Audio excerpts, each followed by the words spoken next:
Hi.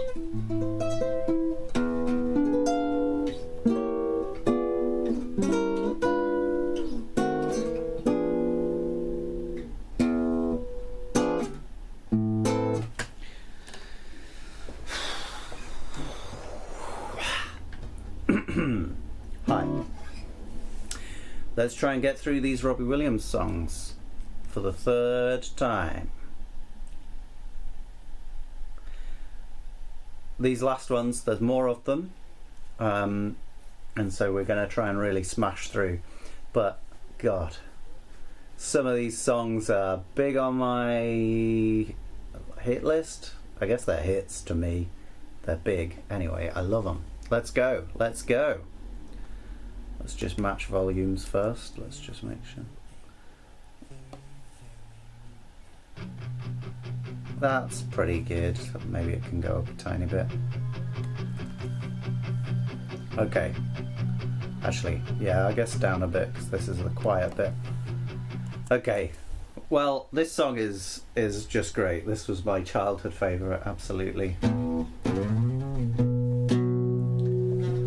You've been naughty. Putting on a Cockney accent, even though he isn't, which is funny just to begin with, because a normal Robbie Williams would pronounce the T, naughty. You've been naughty. Because he's from Stoke. So I think so. Anyway, I could be wrong about that. But he's going, you've been naughty. Very, very naughty. Which could be a reference to something, but I've never come across it. Certainly it's pretty funny. And then we've got, got these B power chord, palm muted, on thick, distorted electric guitars, but they're muted and they're not taking up all the space they possibly could. Normal 4/4, and we've got the most evil riff ever, going to the flat 6, going to that flat 5, back to the 5, or you could think of that as the sharp 4. So we've got a chromatic pattern here: 5, flat 6, sharp 4, 5. So a little bit classical, but also more metal feeling than anything else on this record, actually. And while that's going on, what else is going on in the atmosphere?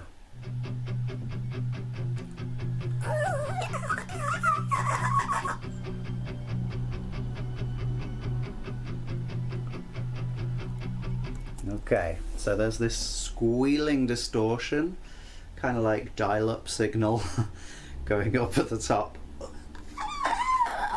that kind of thing, just making everything a little more grisly, a little more uncomfortable. And then there's this octaves strings line with doing something like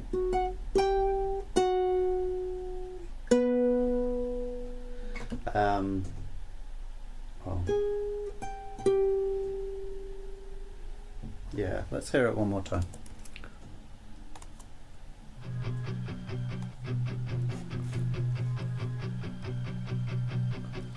Yeah.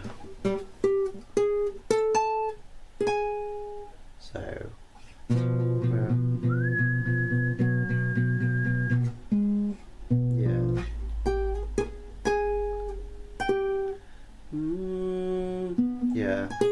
so it goes from the 6 to the flat 6, and then to the 5, and then down an octave.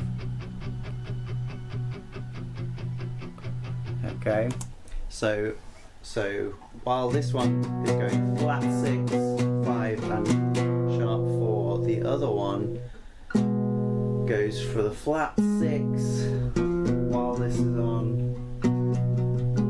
Sorry, the normal 6 while this is on the 5, and then, is that right?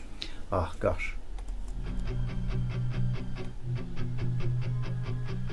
Yeah, no, so we get the flat 6, the normal 6 to begin with, while this is on the sharp 4, and and then when this moves up to the 5, this moves down, so we get the 5 against the flat 6 really, really strong, and then they actually flip. So this goes up to the flat 6, the riff of the guitar does, while the strings go down to the 5, and then they go down to the normal 1 of the key here, while it goes to the flat 4. So we've got some already really unexpected, clashy moments. It's a very open texture. There's only 2 things really happening, along with that squealing distortion at the top. But they're already getting in each other's way, being antagonistic to each other, making an unsettling experience. Also, the strings are really quiet. The guitars are really quiet too. They're just very, very present. The strings are not quite as present. So we've got a real mix of textures, feelings, and disquiet overall. The strings are also not in just octaves, but they're split by, I think, 2 octaves. So they're doing that. I think it might even be 3.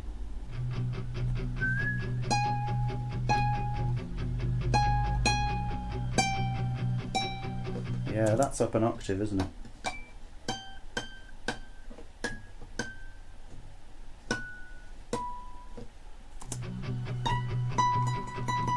Yeah. So we've got a relatively low octave there, and then this one up that octave. So 3 octaves split between those 2 different parts of the strings. So that top one really is ethereally sitting on top of everything else. Very, very high, very, very creepy. Okay. Are you cut up? Or do you easily forget? So we've got a difference of riff suddenly when the vocals are coming in here. Cut up? Or do you easily?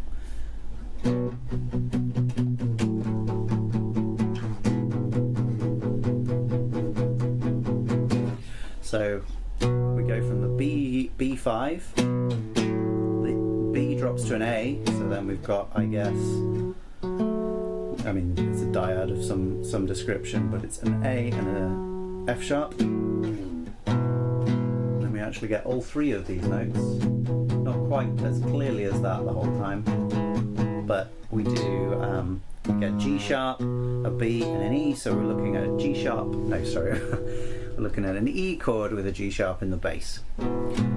Okay, so we've gone B5, A and an F sharp, and then an E on G sharp. Okay, it's quite nice. The melody's very quiet. Are you good? Or do you easily forget? Very, very parlando, as if spoken, which is, yeah, unsettling, creepy. We've only got the guitar, the squealing distortion, and the vocals here, so again, keeping the texture really small. And to be fair, there are more than one guitar doing this part. There's at least 2, just chug chug chug chug chug, 1 in each ear. Maybe there's more than that as well, but that's all I can hear. Okay. Are you still around? Why haven't you managed to die yet? Okay. So that E sort of leads us to a different key, kind of.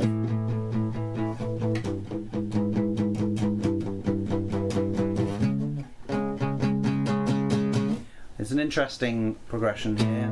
We get another descending bass line like we got here. Boom, boom, boom. We get that boom, boom, boom. Slightly more creepy chromatic movement here. Going from an A5 to an implied, what's that, E chord on G sharp again. But then to an E minor chord on G. It's just a dyad, but that's kind of what it says to us. And then I think to a C sharp 5. Why haven't you managed to die yet? No, sorry, to an F sharp 5. So that chromatic movement keeps going down and that F sharp leads us back to B quite nicely in a perfect cadence.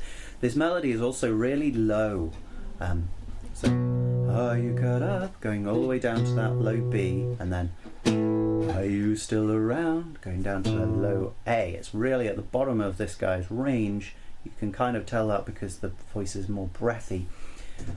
Admittedly, that might be put on, but it sounds really like the vocal cords are not as comfortable, and only comfortable in this slightly more quiet, reflective area. Okay, and then suddenly some cellos are coming in here. They sound a little bit programmed, but whatever. There's some cello, junk, junk, junk, junk, junk, junk, junk, just on the one there, not doing the whole power chord. You could prop up a bar in hell. Okay.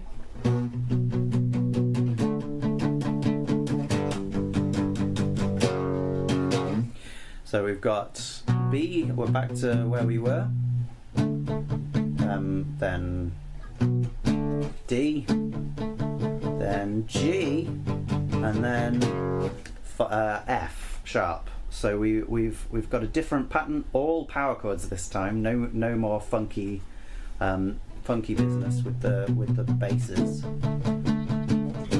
I'm going like, if that's minor 1, this is our flat 3 chord, this is our flat 6, and then our 5. Okay, fun. And also the melody is now jumped up, so we're no longer doing these low fifths. We're all the way up on a whole octave higher, really. You could prop up the bar in L, and those last notes much more intense than the rest.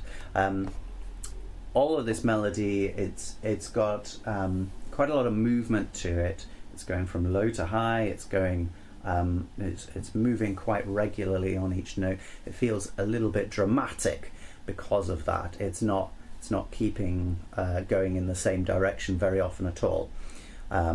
So yeah, there's a lot of dynamism going on there.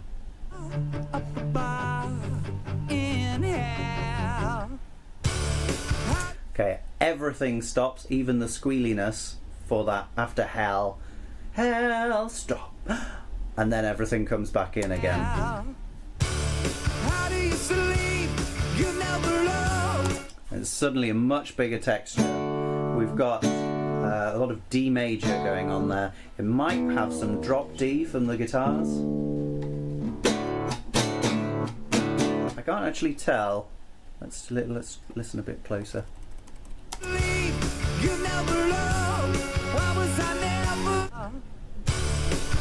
Yeah, I think so. I can't then tell where the majorness is coming from. Apart from just by the note of the melody, which is on the 3rd there. Okay, but I think the bass which is new, and these power chords coming through on the guitars are in drop D, so it adds this real darkness, depth to the tone. We've also suddenly got drums as well, but none of these parts are really showing off now. We're just into a new kind of groove. The strings are also adding just a little bit of counterpoint to the melody.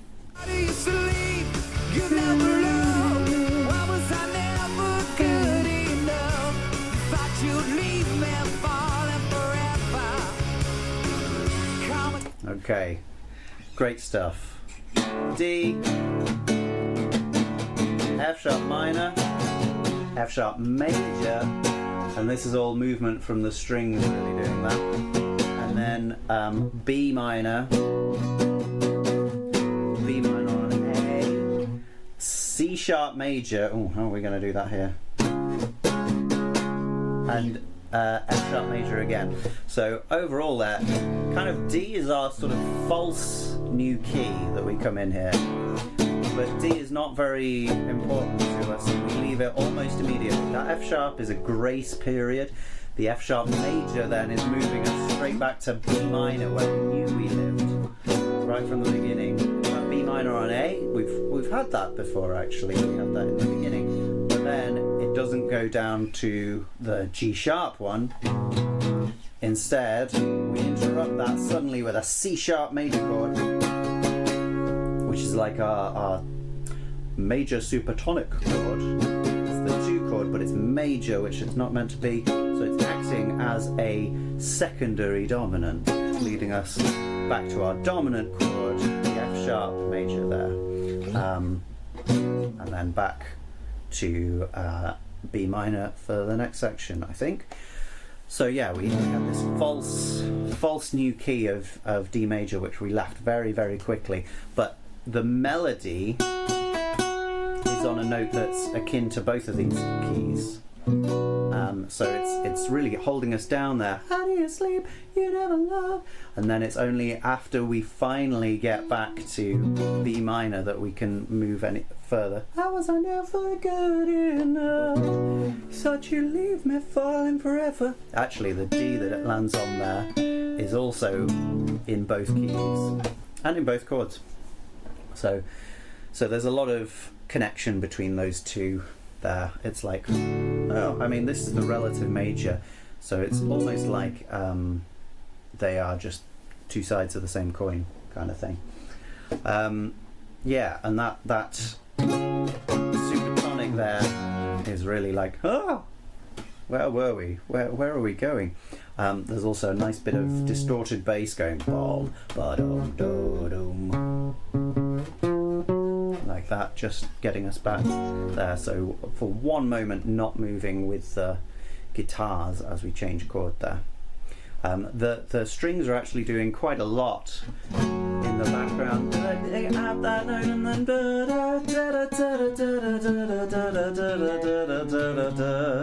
so they have this whole descending set of suspensions. You know, the chord doesn't change as much as all that, but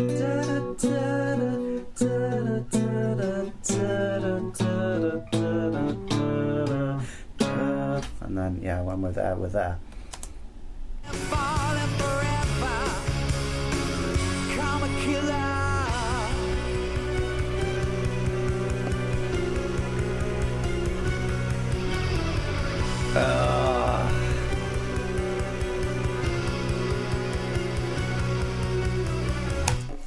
This is so good. I'm gonna go back from D, from the low D, just to stop confusing myself, but we're in B minor, and we have this absolutely world-breaking riff.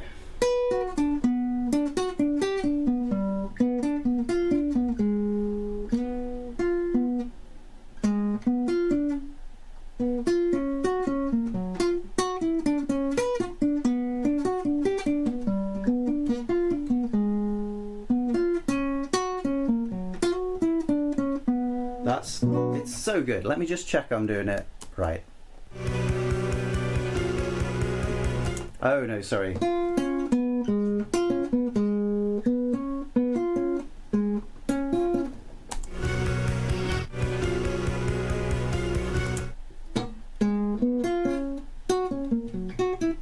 Yeah, so it was a slight difference there, and I thought this was diminished, but it's actually a dominant chord, dominant major chord. And let's run through what all those chords are. The first one, very clearly, lovely arpeggio of B minor there.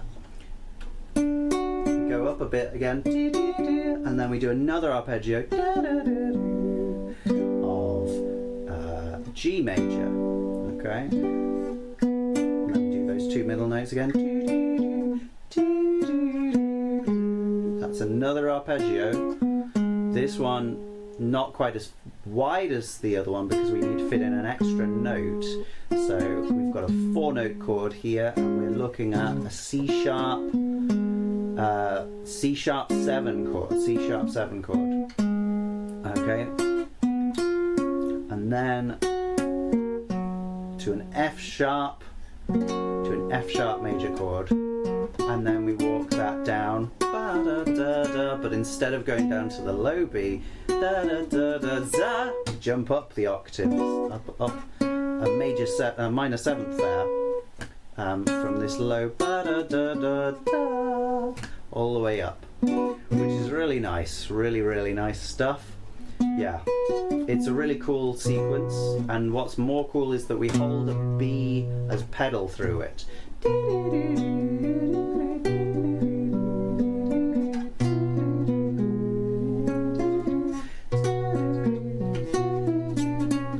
Let's just check it's on that last one, because that's the only one that it's not part of the chord on.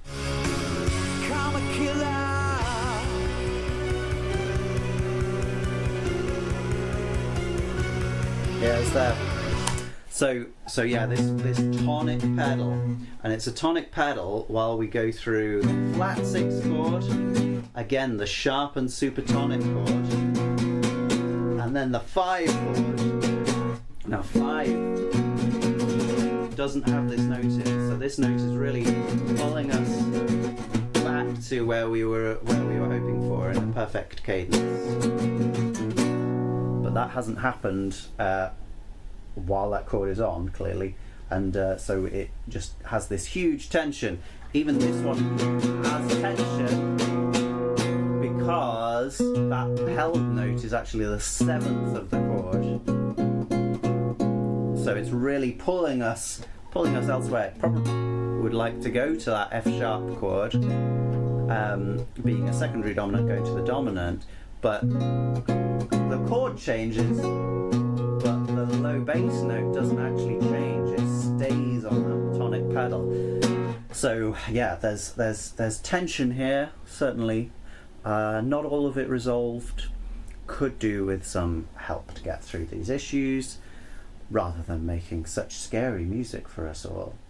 But that's not going to happen anytime soon. It's been 25 years and nothing has happened. So yeah, so that's beautiful, absolutely incredibly beautiful.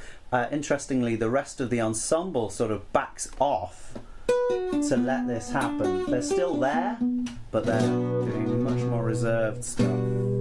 Okay, so it's yeah, much more in the background. There's also actually a piano playing that riff along with the strings, which is nice, and just occasional squawks of distortion from the guitars as well. And the ride cymbal on the drums is what's really guiding us here. Da, da, da, da, da, da, da, da. Needless to say, I guess you know I hate you. So this is very similar to the first section. Even Robbie is back down to a quiet volume, you used to say, and down into the low octave again. But we've got a bit more going on. The drums are still here, still guiding us with that ride cymbal. There's a piano. The piano is just giving us chords every bar, probably. The guitar is back to its palm muted riff. The bass is probably still here, but it's not very present. And then there is also just a kind of wishy-washy, maybe a synthesizer, maybe a guitar, just hidden in the atmosphere as well as just a little bit of confusing noise that I can't quite put my finger on. You're so full of sin. Ba-da-da-da. Very nice, just a little bit of riff there from the strings. I hope you choke on your Bacardi and Coke. Nice. So the piano there goes from playing chords to playing a little riff, very high again, up in this octave. But I'll play it in this octave, going.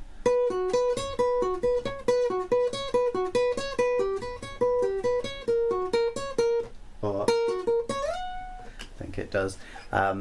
So yeah, just a little bit of extra movement there. Some ear candy, just something added to make it exciting. And everything just builds towards that line, which I am quite fond of. I hope you choke on your Bacardi and Coke. Like, it being a drink. Hard to choke on, but, I mean, well, anyway, it's wishing them not very well. Your Bacardi and Coke. How do you there's like a quick cymbal grab at the end there as well.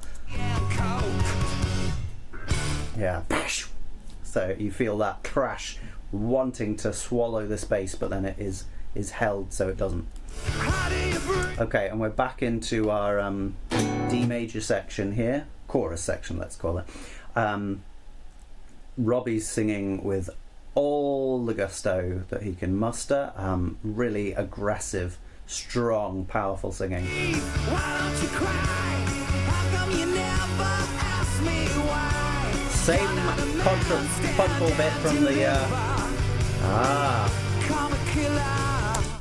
same contrapuntal bit from the strings, but then we don't actually go to the same place. We don't go to the C sharp, which I now need to play normally.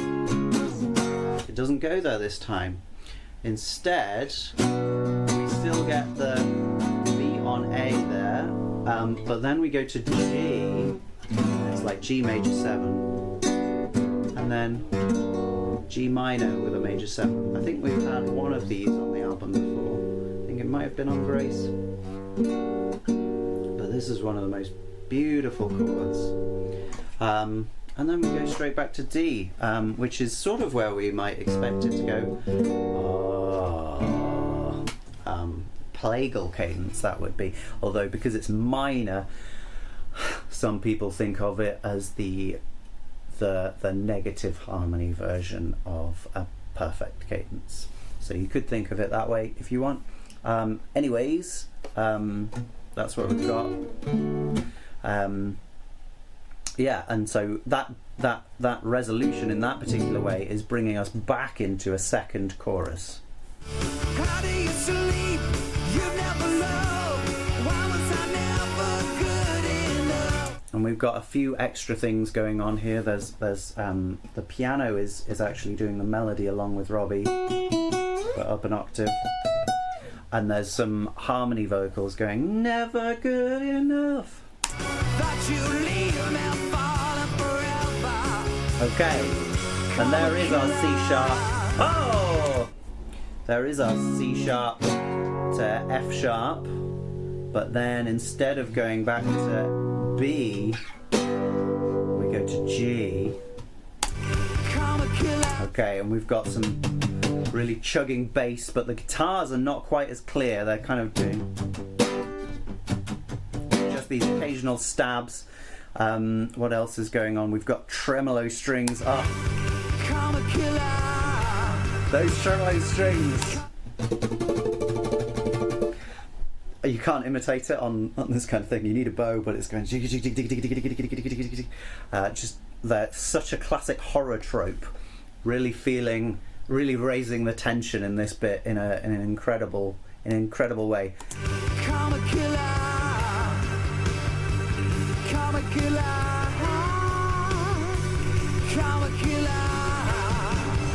And we've got a lot of the kick drum as well. It's on quite a lot of these beats. It's not on all of them, but yeah, the ride cymbal is still driving us forwards here. But we've got this moving drum groove. It's not doing anything other than these quaver beats. So it's keeping us just constantly locked on that. Everything is more or less locked on that, other than the tremolo strings, which are doing something more excited, but they're just going round and round the same notes. So what's the chord sequence here?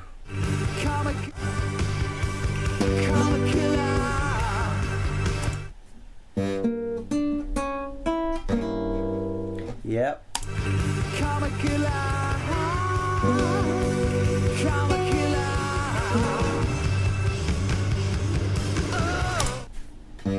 So it's a good one. Just for a little bit of sort of breakdown bridge action, we've got a G, which is in the key, we've just been using it, and then a G diminished 7 chord,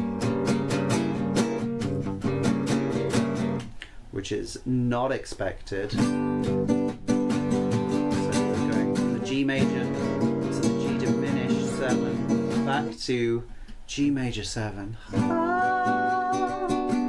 Oh, beautiful stuff. I'm a killer. Okay. So we go between the G to G diminished 7 to the G major 7. Such a big difference between that.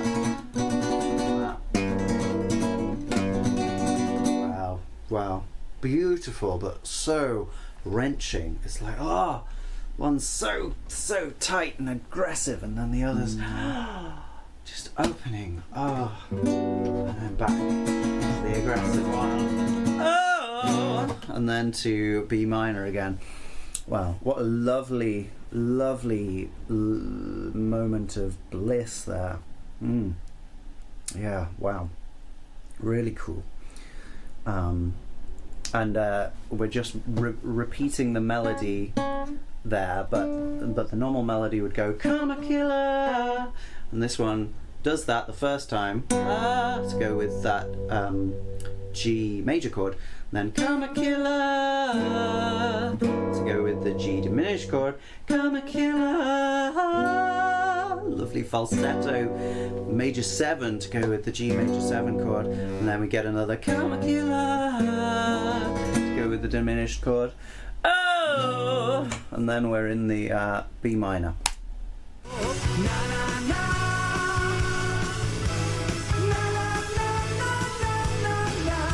And this feels really like the beginning section because we've got the same chord sequence.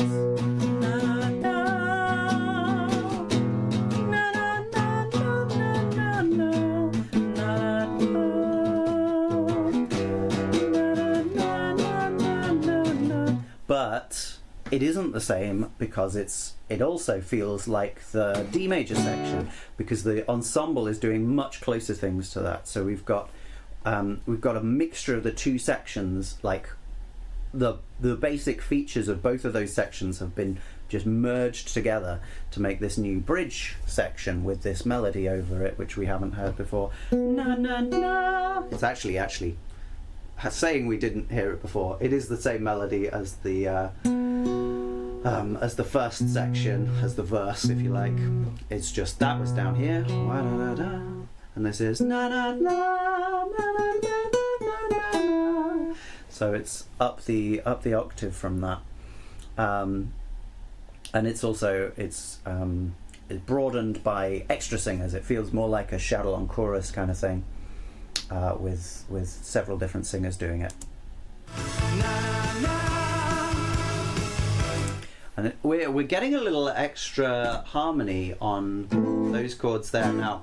Now before we just had this to this to this, but now it's very clear that that's an A minor chord, and it's clear that this chord is a C sharp minor chord. That then goes to, I think, it feels like a G minor chord after that. Let's just hear it again.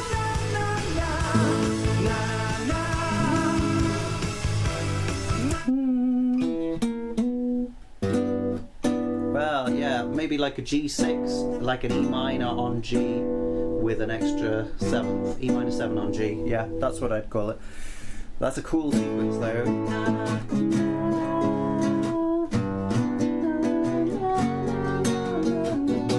Yeah, it's adding us loads of stuff.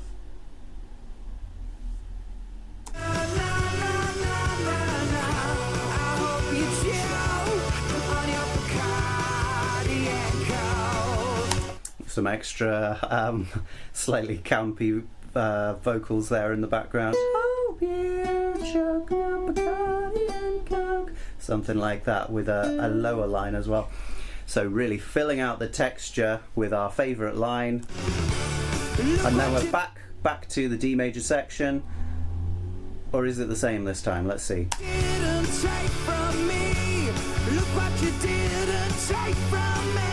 Okay, so we were expecting there when we got to the F sharp minor that it would go to F sharp major, but it didn't do that this time. It went to F sharp minor, stayed there for a little bit longer, and then we had a very quick G, just in my opinion unnecessary cadential figure there, but that's what we have. Robbie's really giving it some extra beans on the didn't take from me. Really going for it there. To the point that his voice is almost giving out really here. Look what you didn't take from me. Look what you didn't take from me.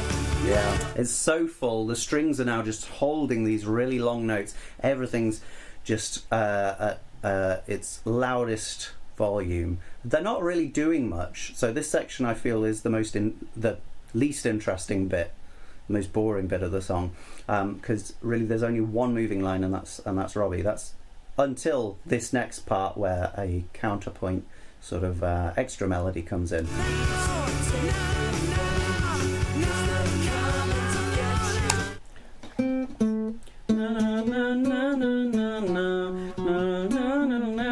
Not too complicated, but it's in a different range to the other melody. The other one's up there, and it's basically just keeping that F sharp going. So yeah, they feel like they're two different melodies doing different things. It keeps the ear interested, I would say.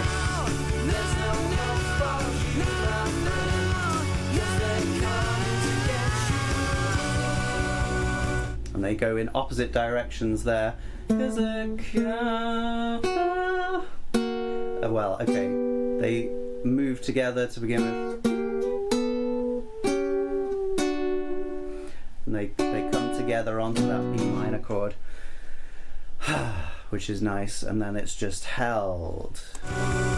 So this section feels, I know I keep interrupting, so if you don't know the song very well, this is not really treating you to it, but I just have so much to say on it. I just really like it. This section is very like that post-chorus section that we got at the beginning with the riff in.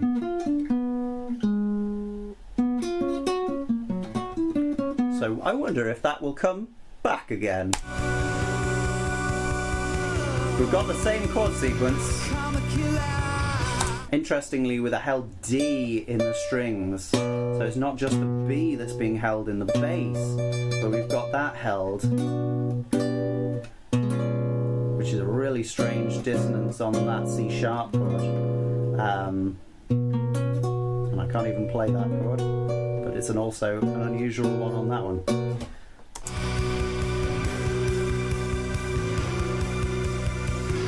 Got some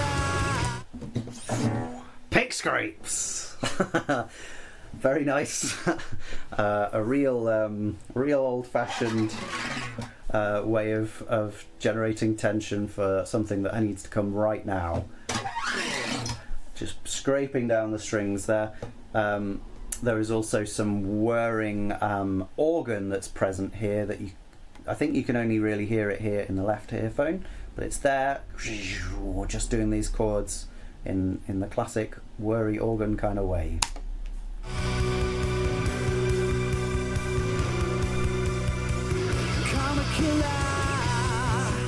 Oh yeah.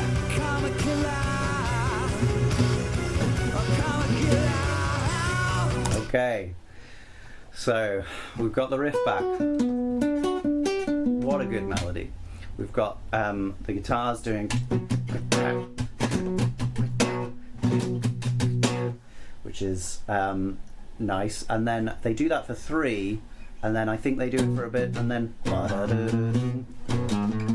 which is almost lost in the mix, but it is there, just going up with that that almost chromatic bass line going up there, which is nice.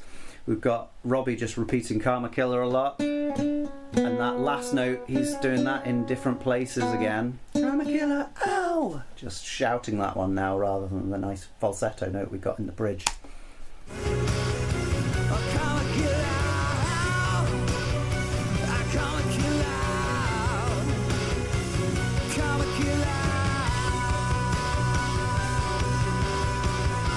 Just a ramping up. I wonder if the drum groove changes there. Let me just check. Yeah. So we're going 1 and 2 and 3. 1 and 2 and 3 and 1 and 2 and 3. And then in this section, okay, it's similar. No, yeah, there we go. Did it have a delayed change? So 1 and 3 and 1 and 3. Yeah, that's so strange. That's so strange. The first bar there, the drum groove hasn't locked in to the new pattern that it's going to be doing, which is with the snare on the second and the fourth beats of the bar rather than the third. So it's almost like we're going double time in the drums here. The guitar certainly feels like we're going double time. It's got much more stabbiness to it. So because of those two things sort of changing their tempo, not really changing their tempo, but it feels like they're going double speed. Everything feels that bit more energetic and propulsive. And also, Robbie.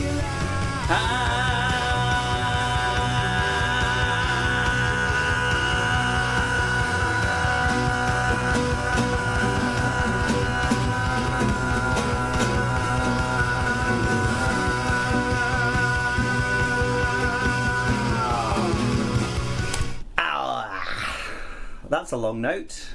Was that really all that length? Yeah. So he's starting at about 3:23 and ending at about 3:46, 3:42. So it's basically 20 seconds of the same note. Oh, what an impressive feat. I mean, lots of people can sing for 20 seconds, but it's just it's the harshness of the tone. It's this tonic pedal that has been going on the whole time, but it's in a different octave now, so it's cutting straight through the texture. And he's got such a harsh nasal tone on it, so it is just whirring into your brain like a jackhammer or something, maybe more like a dental drill. Yeah, enjoy it. Through two whole versions of the riff as well, which is now continuing on without him. Everything's carrying on. The snare is now on every beat. Just keep it going. The guitars are just all present.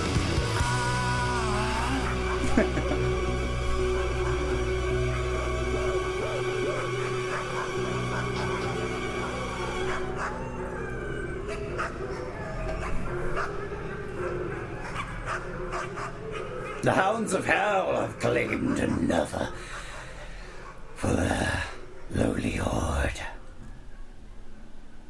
Yeah, that goes on longer than I remember. Loads of horrible doggy sounds there, and really low frequency ones coming through as well. It's very strangely mixed, so they do sound unreal, which I guess is what they're going for, some kind of hounds of hell idea. And the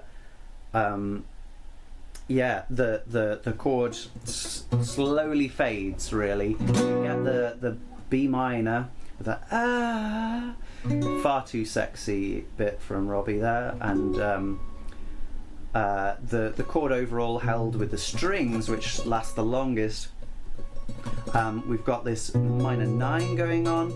The general tonality seems to have a flat 6 and a flat 7, but it's not clear if they're actually being held in this big cluster at the end. It's not everything is poking out there. It's too messy. It wouldn't really be appropriate if it was a really clean sounding chord, so I really like that there's this messy, uncomfortable, unclear atmosphere at the end there. I love that song.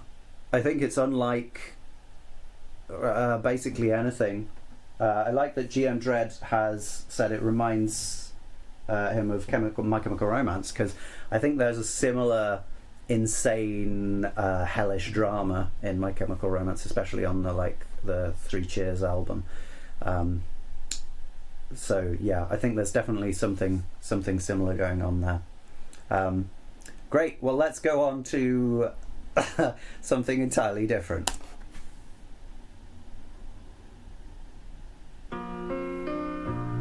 Ah, how nice. Now, see, I remember this being out of tune, but it seems to be perfectly in B. Am I out of tune? Not really. Just a tiny bit low, but yeah, not like Win Some Lose Some, where we probably had to change. Yeah, so that one's properly out, but this one isn't as out as I remember it to be, which is interesting. Oh, no, it is. It's just my memory, or my working memory there, completely shifting between when I was listening to it and when I was listening to my guitar. Okay, so yeah, we're totally out. So let me just retune.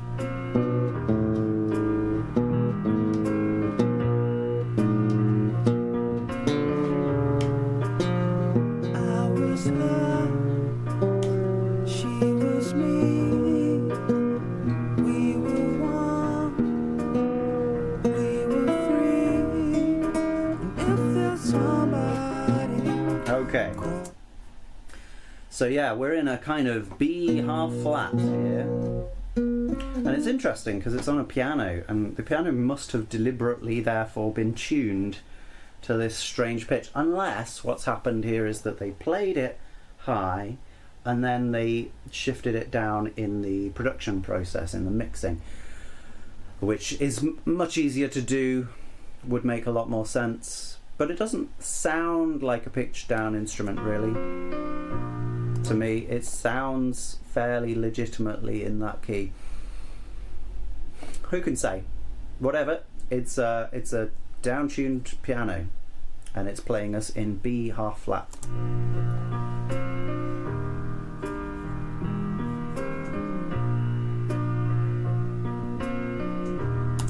So we've got hi-hat on the offbeats, just keeping us in time, I guess. It's kind of nice for it to be there, but it's not adding much. The chord sequence, we've got this B with that little bit of melody leading us to an E major 7 chord, the 4 chord of this key.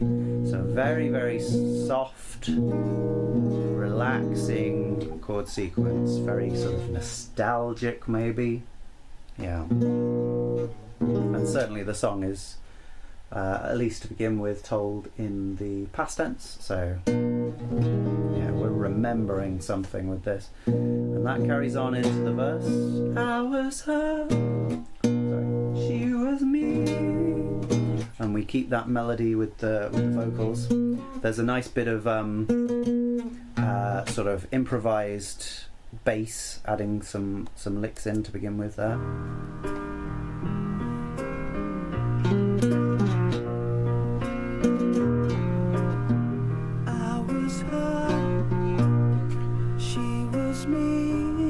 And then it isn't here as we continue into the verse. It's just giving a bit more before Robbie comes in, just to keep the ear interested, I guess. Just adding a little bit more.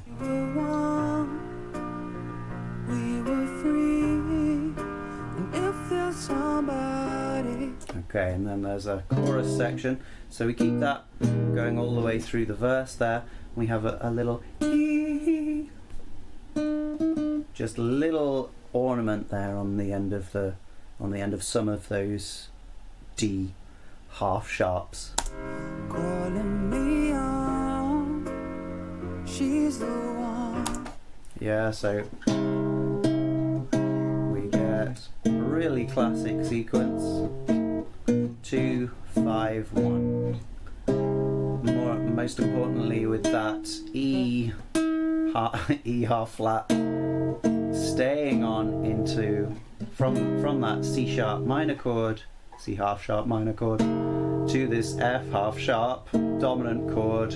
It stays there, and so we've got that tension that's not really strong in this chord because it's one of the notes, and then it goes in there. I think you're going to be disappointed if you're expecting some half step changes here. This is This is definitely not the area that this is occupying, but I mean, it would be interesting if it did happen, and it would. There are ways in which it might even elevate the song. Yeah, well, let's keep going.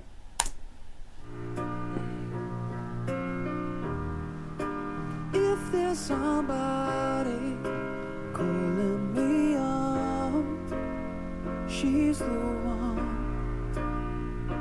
Same kind of thing there.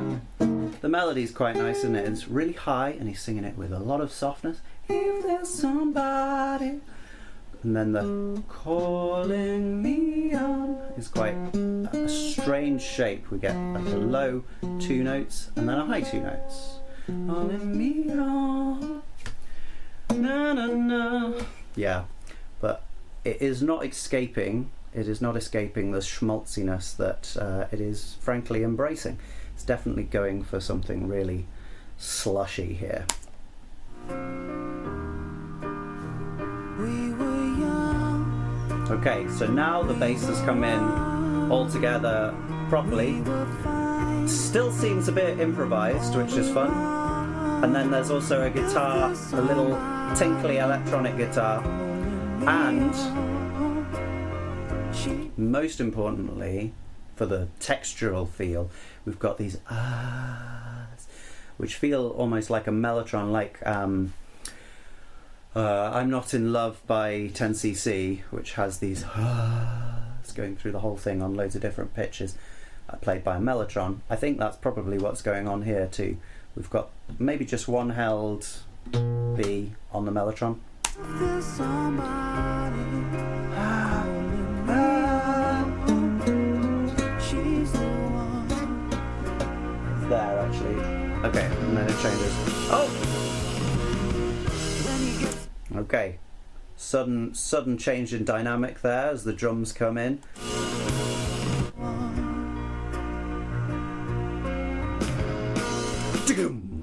Really aggressive, sudden entry, and the chord.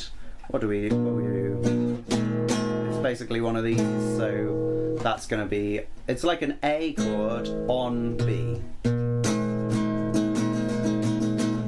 and then we're going to our subdominant key. Yeah, that kind of thing.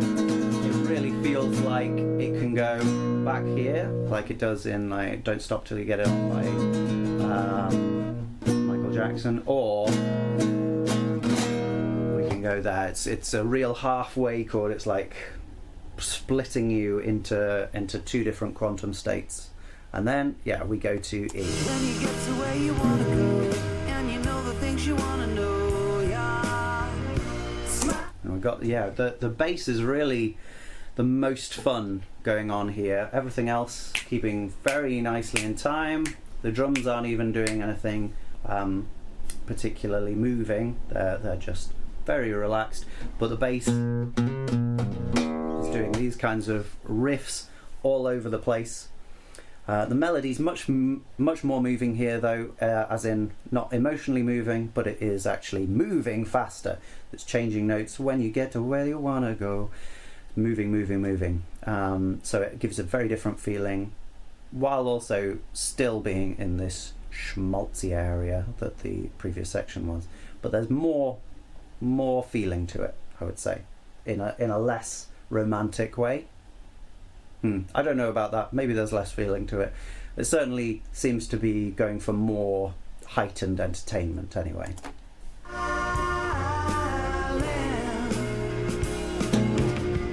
When you said what you wanna say, and you know the way you wanna play. There is another electric guitar doing similar kind of. It's a distorted electric guitar in the left ear, and it's doing similarly improvised feeling things. Strings have also come in here, but the electric guitar, it's almost lost, and it almost just sounds like noise. But there are occasional notes that are coming through, When you like that there.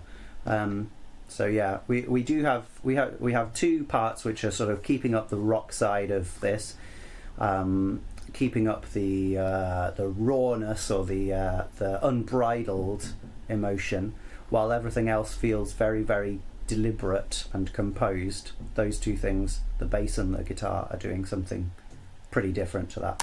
What you wanna say, and you know the way you wanna play. You'll be so high, you'll be flying. Nice. So we've got all these notes and we've got that one.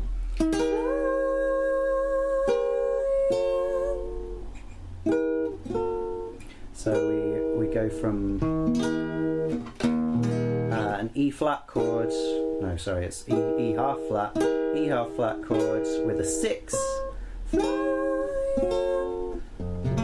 to our F sharp chord there.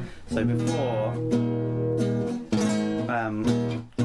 we'd sort of reversed the sequence. Before we were going from B to E, back to B to E, but now we're going from E, a longer E, taking up 2 bars, to B, and then to this B, A on B chord, and then back to the E, and then we have quick C sharp minor before going back. There might be more notes on that E chord, actually, thinking about it. So high you'll be flying. Oh, yeah, okay, that's what's strange about that, is actually we do have the E chord up here, but we have an F sharp in the bass. So if you can hear that, I can't strum that. That kind of thing, with the C sharp that's also in the F sharp chord, and then that resolves. So it's almost like a triple suspension, like you would get in the old classical times, that then comes down to that. A over B in Elton John, you might well be right. Yeah, in Tiny Dancer.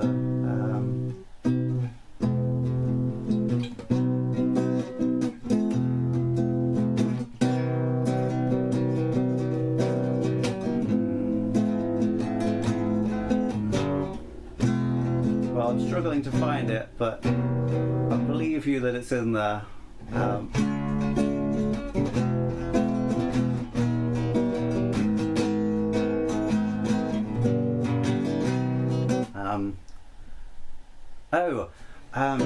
Yeah. Okay. She's in always with time dancing in my hand. And then it goes, oh how I feel sorry, lying here, knowing only you can hear me. It might be one there.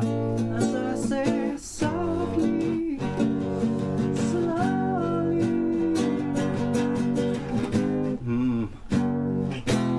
Yeah, and then I've run out of space. Yeah. Oh, yes, no, because it's on, all because the tiny dancer, lights on the highway. Or, what chord is that? Yes, there. Hey, we found it. You're right, it's an A on G, I think, in Tiny Dancer.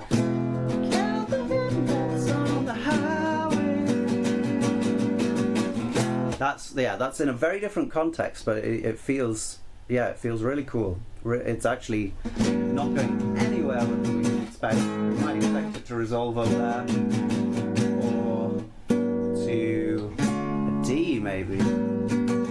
Yeah, but it goes back to the F, which it has nothing in common with. So yeah, so pretty cool. Anyway, carrying on.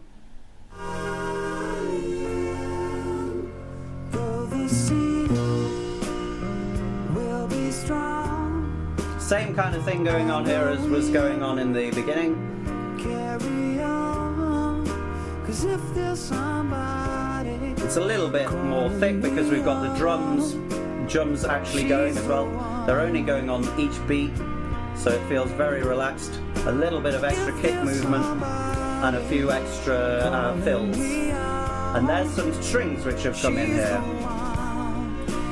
giving us a little bit of not a counter melody exactly, because it's sort of going with the melody, doing that kind of thing while this one's going like that. They probably don't sound very good together, yeah, because they're fifths and fourths, but that is what's going on there. And then it comes down to there afterwards. And we've got the big switcheroo again, going to the E. Okay, clearer guitar in the one ear there. And those backing vocals are really clear on there as well. It's interesting that it's going from a verse which has no backing vocals, when you get to where you want to go and you know the way you want to go, yeah, and then smiling, they're all coming in there. That's a curious thing to do. Feels a bit like ELO. When you said what you want to say and you know the way you want to say. This feels a bit thicker than just strings actually. There might be some more orchestral instruments going on there.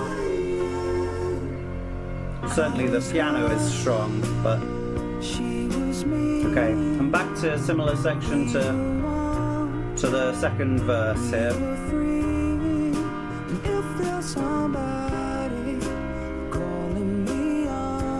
Very, very classic chord sequences. The strings, a little bit of subtle tremolo there as well in the high stratosphere kind of the song. Yeah, with that, it's such a different feel to the previous song where those tremolos were used over really discordant harmonies. When it's over really, really standard harmonies, it just feels like a fluttering, like a kind of, sweet butterfly maybe, just adding its own magic into the concoction.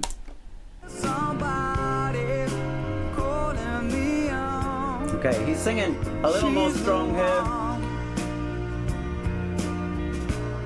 but, well, the drums are giving him a bit more. We've got some backing vocals in here. Yeah, the drums are really going now. Oh! We had a backdoor change there. We didn't get the perfect cadence that we were expecting. 2, 5. We then went to G sharp minor, which we haven't had through this whole song, so that's a sudden change of tonality there. Yeah, a real interrupted cadence. That's like the ultimate classic interrupted cadence, going to the dominant, the relative minor of B major and G sharp minor, and then to E. So so the E brings us back to more or less where we were before, although we didn't have an E in this section here, so it's still a little bit different, but we also need a slightly different melody. Now, it actually does the same notes, she's the one, but it feels very different to she's the one, she's the one, and then we repeat that, she's the one, and it actually works, in both of those. In different ways. Yeah, you get a lot of that in, let's say, Radiohead, where we keep the melody or we keep a particular melodic phrase the same while the chords change around it. This is a very small version of that with a lot less angst, but it's certainly doing the same kind of thing anyway. And then we get back to the same thing. The organ has come in again and it's whirring away in both headphones now.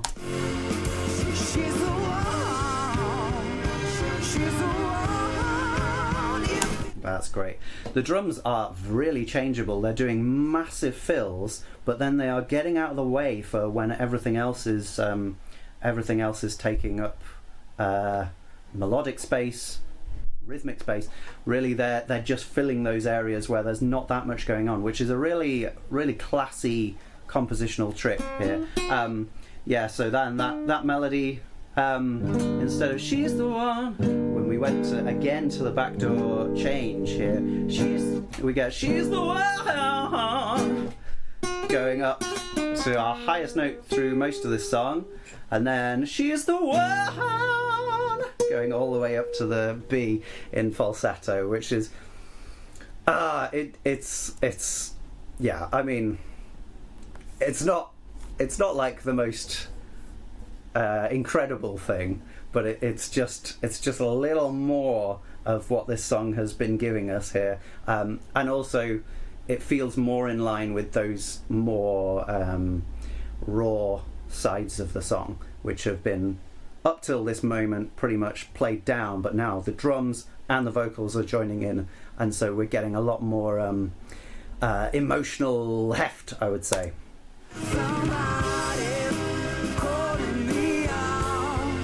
And the strings again tremoloing around. Same thing actually.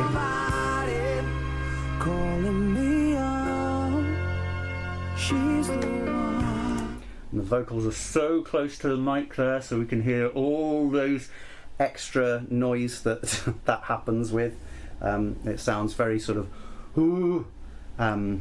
deep sounding. A lot of low resonance there. That might just be to do with the mix, but you do get that when you're very close to the mic. Often you get a little more warmth going on, and a little more dryness as well. So yeah, it comes back down, and now we're sort of where we began, but the drums are with us, and the strings just floating on top, and maybe there's a little bit of keyboard in there as well. Yeah, nice big bass riff there. Oh, excellent stuff. And yeah, really, really low B resonances coming from the piano there as well. Yeah, okay. I mean, I don't like that song as much as I used to, but I still think that ramping up at the end is really exciting. So let's carry on. Yeah, proximity effect, exactly, yeah.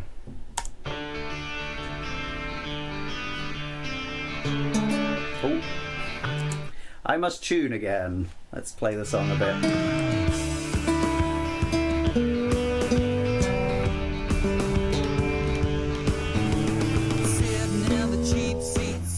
Let's leave it in drop D for this one,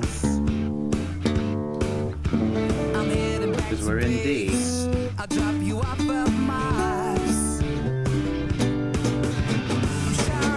Yeah, okay, all right. This is another of my classic childhood favourites. Very fun riff to play, and such an old Fogies rock riff as well. So we've got a D power chord there. We add the 7th in. We get the G chord with a D in the bass. So again, we're holding a pedal here, similar to what we got on Karma Killer. We've got this pedal going on, and then we go back to that D7 there. Yeah. So that's what we've got there. It's swung as well, which is nice. It feels very sort of country, doesn't it? It's like country rock, but in this strange techno kind of area. Not techno music necessarily, but like, you know, electronic kind of technological feel, with these well, maybe it's organ, maybe it's synth, just going on there. Bow bow ba down and down. Great little bit of riff again from the bass there. Okay, in that ear, that's fun. Da da da da da da boom. Classic, very straightforward fill there, and yeah, we're really emphasising the swungness of it, or the third triplet groove in the drums here. Okay, what changes when the vocals come in?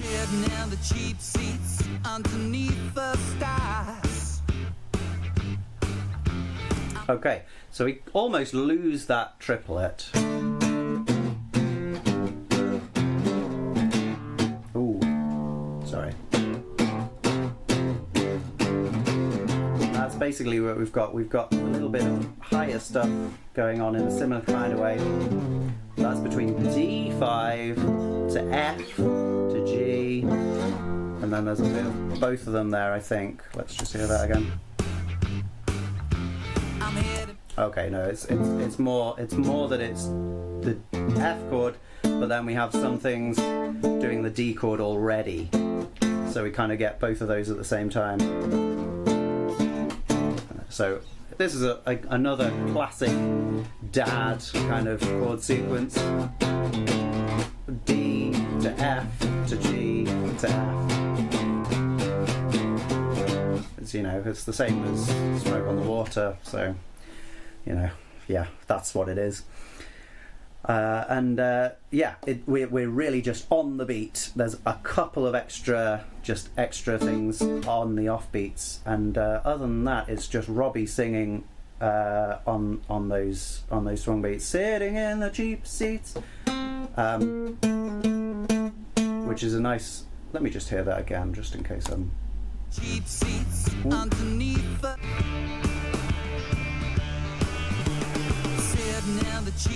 Okay, it's not so clear as sitting in the cheap seats, which would be kind of interesting because that would be much more chromatic than what's going on here.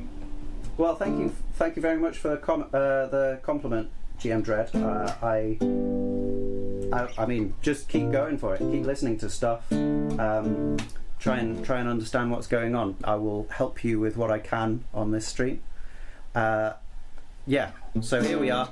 We're not really doing that. It's more like sitting in the cheap seats, but it's even less clear than that. We're basically around that A anyway. Underneath the stars, and then we go up. Very simple melody. Not much going on. But those snare hits are really strong. Bah, bah. Same thing again. And then the some kind of keyboard. I don't want to say it's organ, but yeah, there's some kind of keyboard coming in the right. What do you call it? Right headphone. Doing some slightly more complicated chords. Yeah, so it kind of does.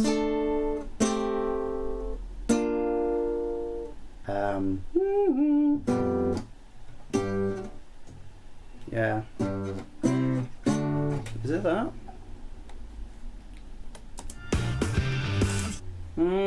Yeah. Ah. So we kind of get like a D5 to a F with an added G, F add 9, to a B flat, and then G, D, and then we're back at D. It sort of doesn't quite feel like that. Ah. Yes, because while that's happening, okay, it can't quite be that. But the bass is going boom, boom, boom. So the bass is doing something that ends on G.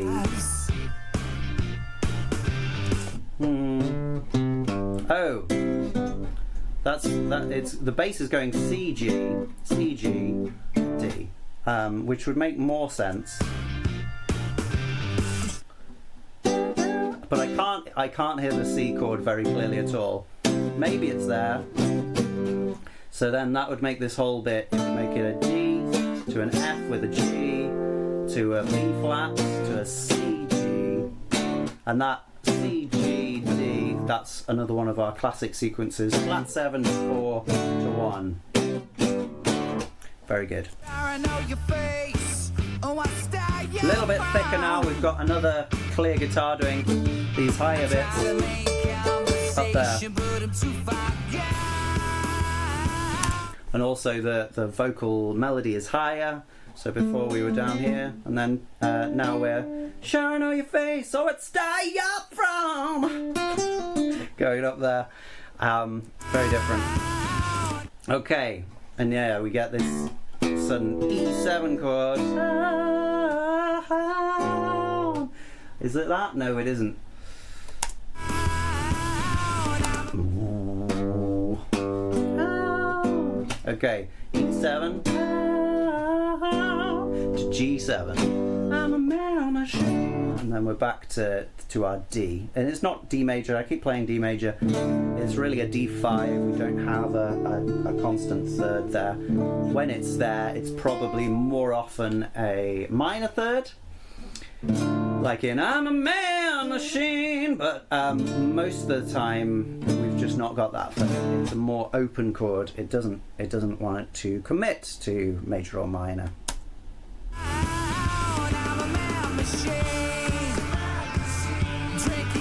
Okay, and really in this section we do have this riff, but it's almost lost behind the whirring of what I definitely think is organ now.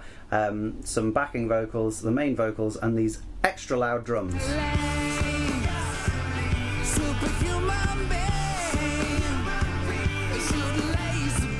And the backing vocals are really just repeating the first line.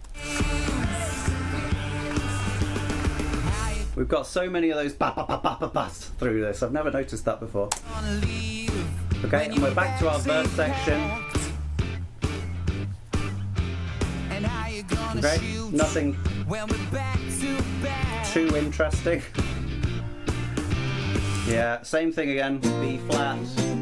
So we just end that section, instead of just going from the G to the F like normal, we have this turnaround which leads us into the second part of the verse, which is fun. It's a nice touch. And we have this kind of it almost feels vocoded thing happening in the right ear here. This kind of thing. It's really, yeah, maybe through just a wah pedal, but yeah, it's cool. You know the other punchline, better take out back. Same thing again, E7 to G7. There might not be a 7 in that chord actually, but it is briefly sung by Robbie. Just there. There's definitely one in that though.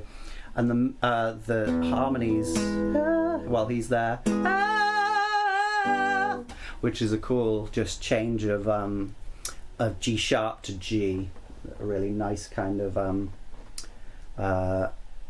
tonal shift or modal shift there as we go between those two chords, which never appear together in any normal scale.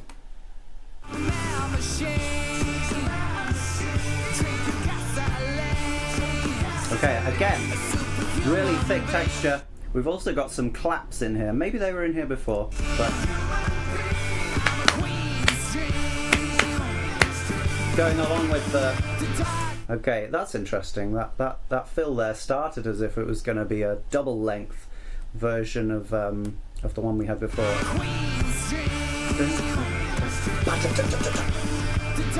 But then it sort of peters out, which is a bit strange. Okay, really different kind of feel to this section, this bridge. So we're now around the A minor. We've got this descending melody. Dark as 8 miles, but today it ain't done. Okay. Yeah, I mean, God knows how this relates lyrically to what's been going on first, but that's not my area. So that's what happens there. It's really different to what we've had before. The feel of the section is different as well. We've got these kind of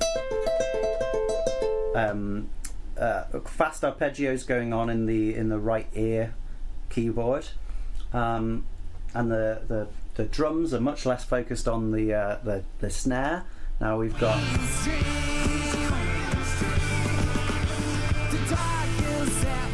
we've got some right cymbal, and the right cymbal in a swing context really does feel like old-fashioned jazz. I can't do a good impression of that here, but where we've got that and you're going da da da da da da da da, it really feels like something from the 40s.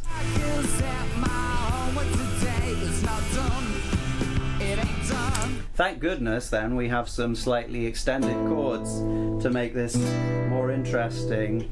We've got so we've got E, I think that's just an A minor, E minor 7, I think. That then carries on into this F chord, so it's like an F6, and then a C major 7, I think. It's not done. It ain't done.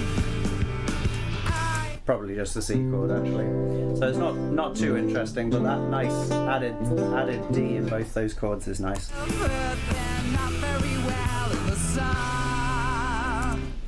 That's nice though. So instead of repeating it twice, we start that way. I have heard them not very well in the sun. Oh, no, it's not that. What is it? No. Sun. Is it just straight to the C? I have heard them not very well in the sun. So it's that, but we've got that, and we've got that from the melody. Sun. So it's a C major 9. We haven't got that, sadly. Yeah, C major 9. I have heard they're not very well in the sun. Oh, what a nice sunny chord. Yeah, interesting choice. And also, we just then have a big pause, which is... We've had a few of those on this album, just pauses before things either change or suddenly get loud, which is really nice. I like it as a tactic for writing good songs. Another big fill there, which is it's almost a shame that we have Robbie singing "'Cause I'm a man machine" over the top when there's stuff going on in the background, because it would stand on its own. And then this is our classic chorus section. We've got wow things going on. I really like that shout there.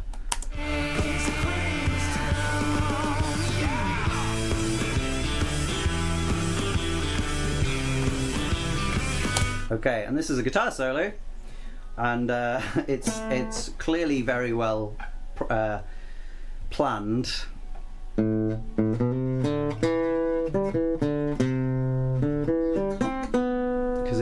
It doesn't follow it like it. We've got 4 different phrases there. They're all sensible lengths.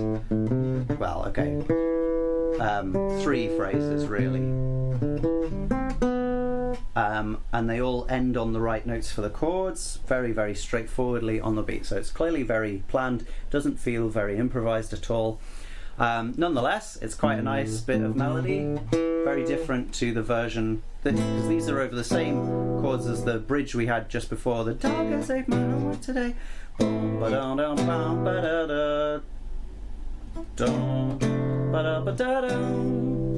But we do then, yeah, that, is that right?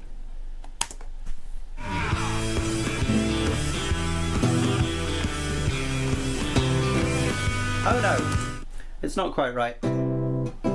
Unless I got those wrong before. I might have done actually.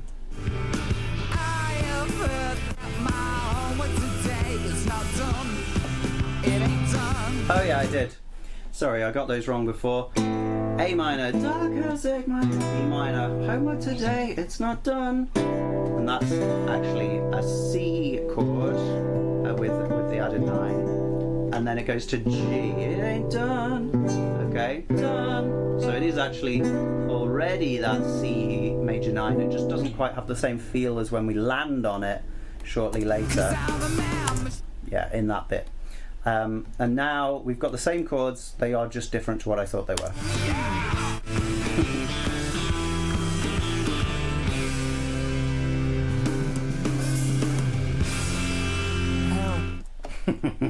Help. We get the same thing again. But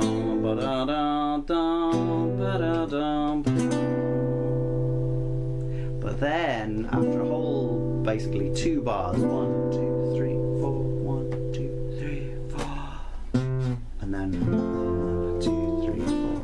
So we do go to the F now here.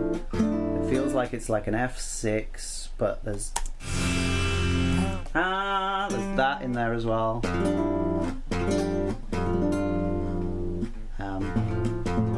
Guess I could play it that way, but that sounds horrible. Yeah. Anyway, it's like a 6/9 chord. It's like F6/9.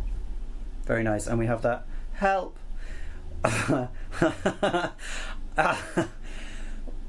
Which is very funny. Very feeble help in the middle of nothing. And then we just go back to normal. Okay. Here it's like a first verse, but we've got the riff that came in the chorus and at the beginning. So it's sort of bridging the gap between the verse and the chorus here, like we did on Karma Killer, like we did on some of the other ones as well.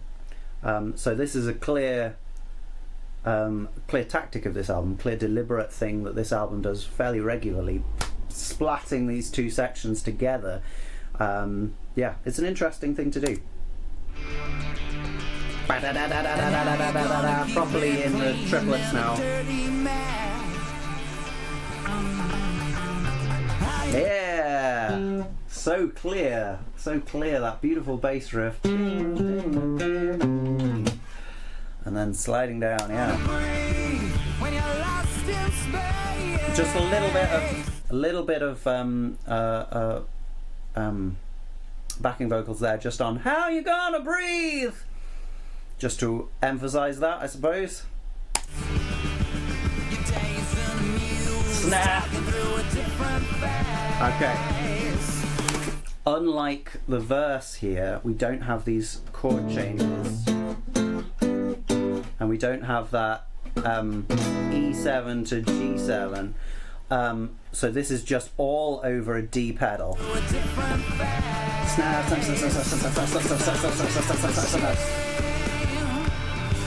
Really nice change in texture from the snare there as well.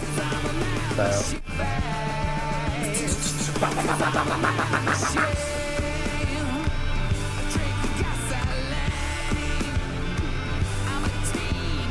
And this is interesting because it's following the chords of the verse. Let me just check if we did that in the first chorus. Oh yeah, we did. All right. And in fact, we did something I didn't comment on. So it's the D5 to the F to the G, and then we have a B flat. So we're adding in another of our classic sequences here. B flat, C, D, flat 6, flat 7, 1. Nice. Okay.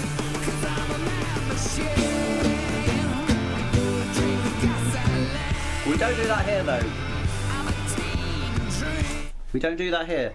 Here is just going F, G and back to F.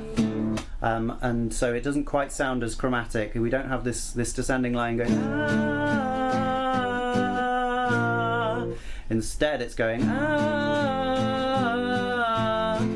So slightly different, and it's nice to see that everything matches each other here. Yeah. We've got this kind of going on in this yeah, exactly. So it is the Super Mario chords. Although I always think of the crazy ones from Mario Kart instead, going, which like extends the sequence one more. So we could think of this as like flat 5, flat 5, flat 6, flat 7, 1, but also each of these are like an A on a B chord. So maybe that's our first thing there. Yeah, good stuff coming from Super Mario musically.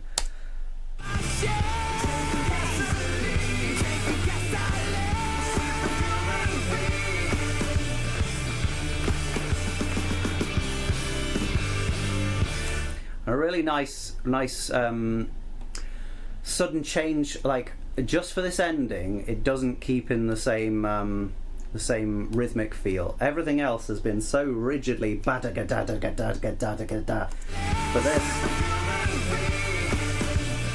down 2, 3, 4, just has a bit more space in it, so it doesn't quite fit the 1, 2, 3, 2, 2, 3. And even if it did, that would be like a half-time thing, because we've been going 1 and a 2 and a 3 and a 4 and a 1, 2, 3, 2, 2, 3. Would be switching that from triplets to duplets, I guess. And so then we'd be going 1, 2, 3, 1, 2, 2, 2, 1, 2, 2, 2, 3, 2, 1, 2, 2, 2, 3, 2, 1 and 2 and 3, and that's how you normally count it, isn't it? Yeah. So just for the ending, yeah, a nice change of rhythm, and that really feels then like it's proper ending. We've just ended. Good. And we just slowly fade out. Organ more clear as we fade out. Bah! And a really weird distorted laugh, or chicken or something. Cool. So now we have 3 songs in this track. I think they're all good. These Dreams has some weird harmonies to it. Stand Your Ground is much more straightforward. And Stalker's Day Off, I can't stop playing it on guitar. It's just something that I default to.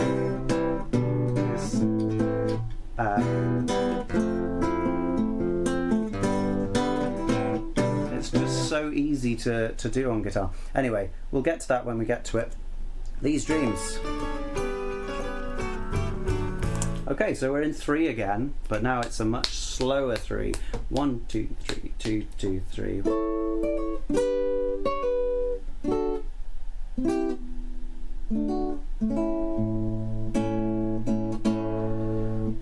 So, what's that? A, G, kind of same thing going on, but this is to the 4 of that chord, whereas that's the sharp 4. And that's not quite right.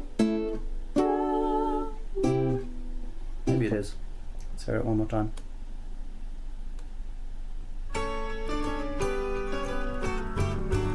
So that's going down like that.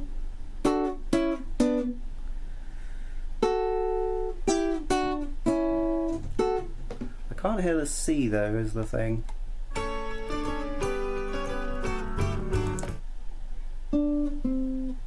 Yeah, it's not there. It's not there. Boom. That's there. Okay, so we kind of this isn't very chordy right now. We kind of get these nice chords, and then that walks down like that, just in thirds, while the bass moves up. Bah, bah, bah, and then we meet together on the A. Yeah, there's no particular reason I'm looking at these particular ones, but what I am aiming to do with this channel, GM Dread, is to give a resource for people who are looking to understand the goings on in music better, and I'm also just vaguely trying to promote the music that I really like.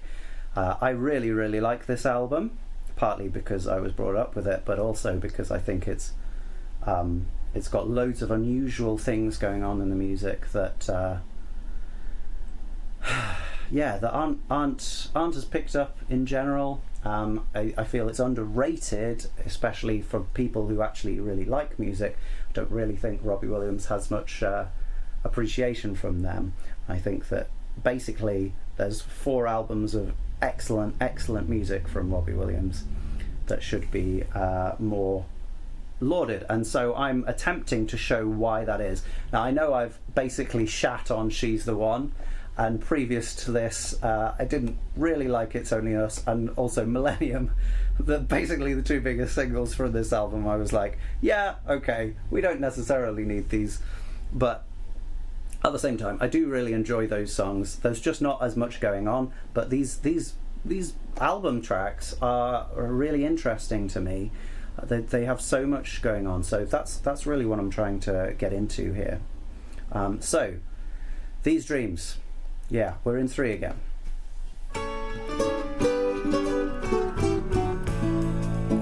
end it on.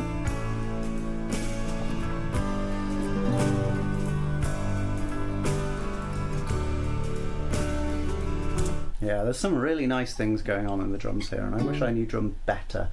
But the is really nice on the hi-hat there. But then we get these kind of scattered buzz rolls as well, which just add a layer of feeling to it, a layer of it's definitely been performed by an acoustic musician feeling, which is always a little bit underrated. Anyway, our chord sequence here is pretty straightforward. I'm a little bit out, but I'll just stay there for now. We're going A, G, D, 5, 4, 1. Really straightforward, nice.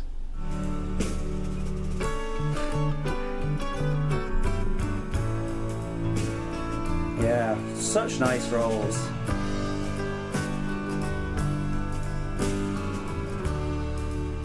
Yeah, there's a good bit of guitar that, oh, I'm gonna have a hell of a time zooming in on the right part of this track.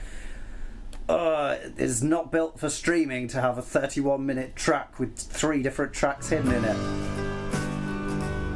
Yeah, so it's doing something like that. Let's see. Yeah, okay, so when the space runs out on the guitar and we can no longer move that to do, it changes the riff to that, and then do that. So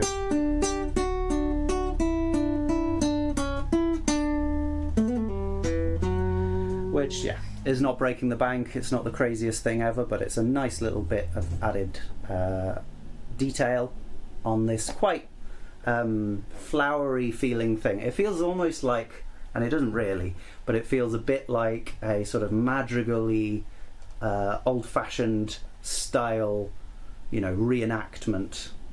You could play it on a market square in the 10th century, and everyone would gather round, no doubt.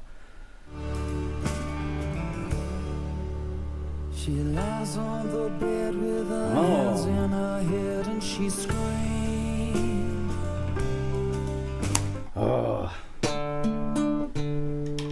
So lies on the bed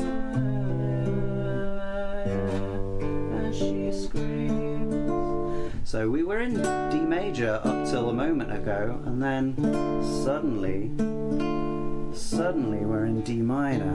Lies on the bed with her and she screams. Or are we?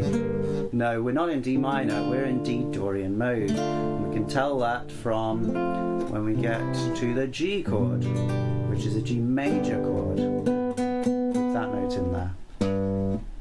And if it's not in there, which, thinking about it, it might not be, it might just be a G5 chord. We're certainly not getting a G minor chord here.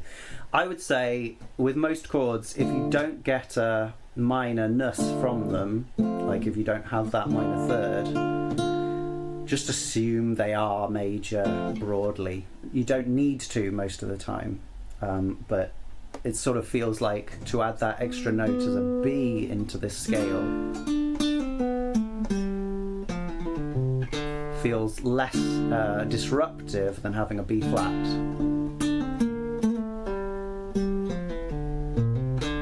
But either could fit, really. So let's remain open on that. We've definitely got a D minor, an F, a C, and then after that some kind of G. He gets a kick out of losing the plot, so it seems. Yeah, we've got much more atmosphere than we've had on some of these previous tracks. There's lots more big reverbs going on, and so it feels really spacey. We've got very few guitars. We do still have a few, but the piano is much more taking the fore here, and those really intricate drums as well. He makes you all laugh, Okay. so she's the one doing harm. So that was a nice sudden E minor. It doesn't really feel that strong. The melody going up an arpeggio to the 7 of the chord. 1 to 3 to 5 to 7, and then down into the 5th of that chord. It's an interesting melody, not normally what you would get, but it kind of works. The bass again giving us little fills there. Same kind of thing there, but we go further.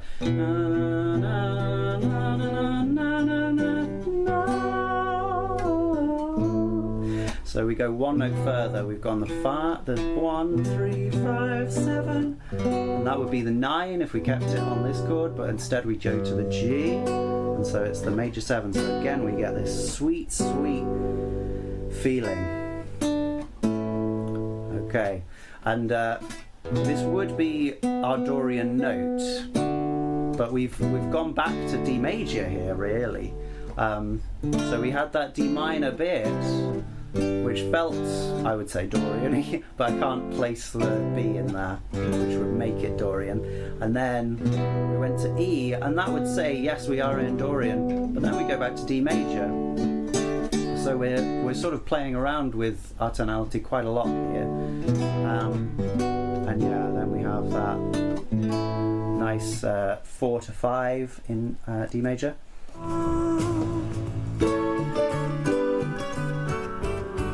Yeah, there's actually a bass note now in that, which is the only thing that's changed.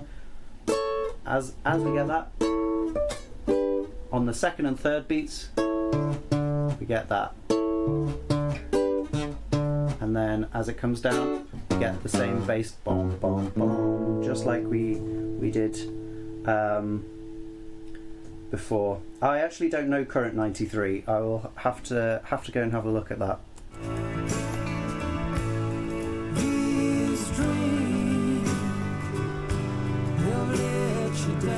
Yeah, the only moving thing really there, apart from the drums, is that little bit of riff. So it's really adding more than its weight into what's going on here.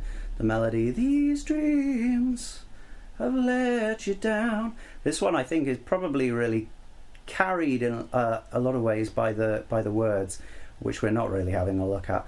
At the same time, this D minor, D major kind of fun is really cool. Very unusual thing to hear in a song. Take it, don't break it, just turn it around. Turn it around. These dreams Okay. won't let Same kind of thing, but we just had a bit of extra melody there. Okay. you never stop. What a fade. I'm just gonna go back a little bit for that. Everything just fades. Complete stop. Stop. There's one little hidden hi-hat just coming out there, which is nice, but overall could probably have done without it. And his misfortune that lazy way. All the memories that you should have had are a cabaret. So this is really, hang on, yeah. So we're in 3, 1, 2, 3, 2, 2, 3, doing that. But actually the drums are giving us a layer of 3s that we hadn't even heard. Maybe we hadn't heard it before. I hadn't noticed it, certainly. But those 3s, 1, 2, 3, are actually divided into triplets. So we're actually going which is like 9, you could argue, or it's just 3s within 3s, which is even rarer than having 3s. It's a really, really nice feeling. It's so like rolling. The light is leaving us all. Oh, pretty little horses. I will have a go. Thank you very much.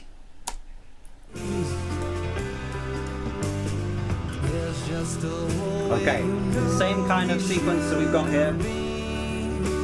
The bass added a on that chord there.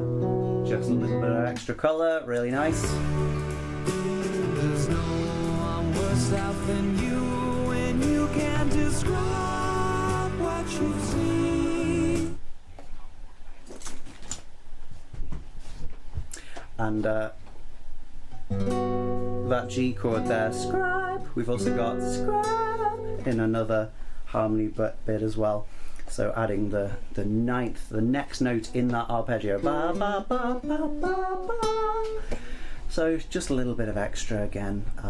Yeah, I wouldn't say it's subtle, but I would say it is giving us more. It's giving us more feeling as we go through the song. We kind of want it to escalate or go somewhere, and it's giving us that in small increments. Sorry, my wife is also here, but she's about to leave, I think. Same kind of thing here, but it feels a bit thicker. We've got more piano. The piano is playing some really low notes, boom, boom, boom, boom, going down like that, and thickening the texture. I think there might also be a bit of something else as well, like a bit of organ. Take it, don't break it, just turn it around. Same as before. And when I say organ, I mean like small electric organ. Ooh, just a little bit of strings there, doing that kind of thing. That's nice. Oh.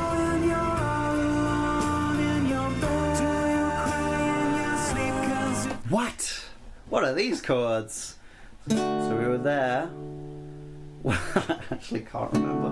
Where do we go? No.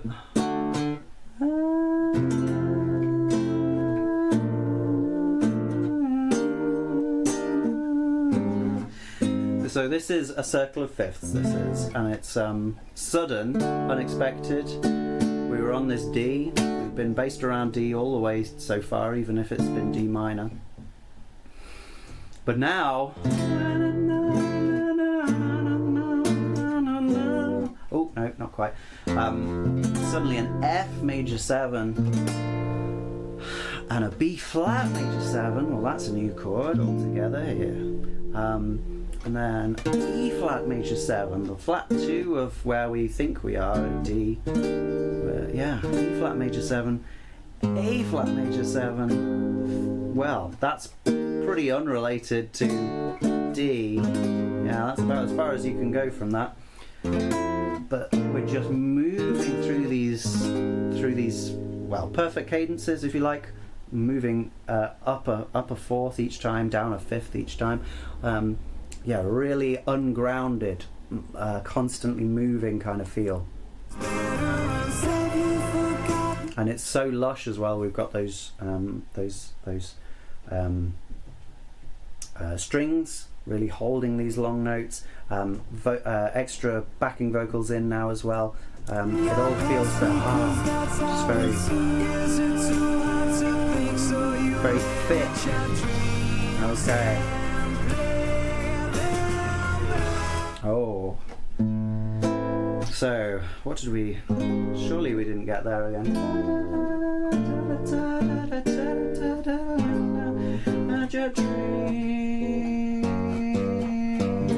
Yeah, okay.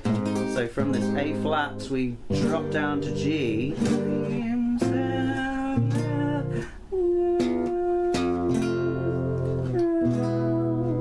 Wow. Interesting one. So this feels very common.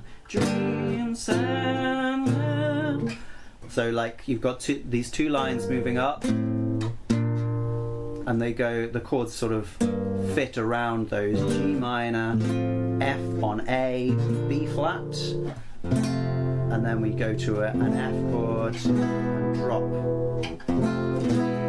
straight down to E major. Yeah, interesting thing. Going from G minor at the beginning of the bar to E at the end at the next bar. That's a big change.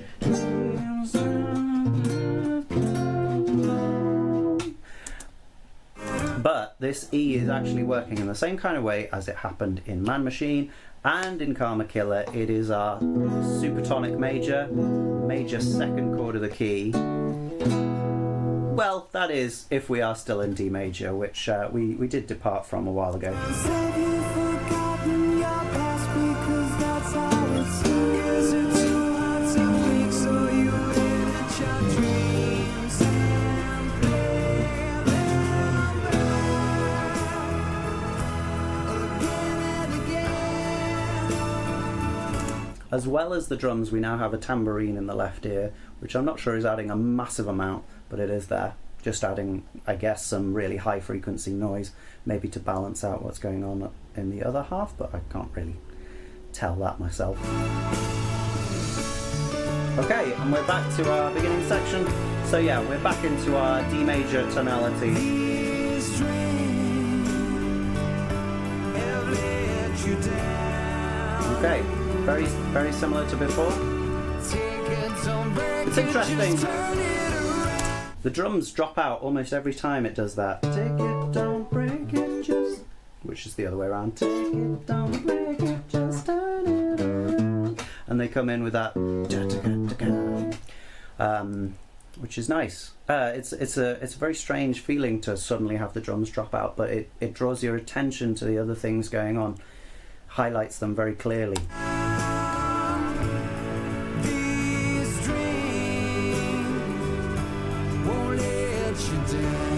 Okay. Won't let you down. We drop all the way down to the root of the chord there, which we haven't done before. Won't let you down is what's happened before. Cool.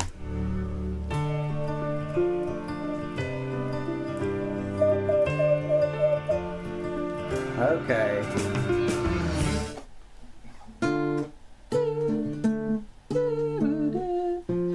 Yeah.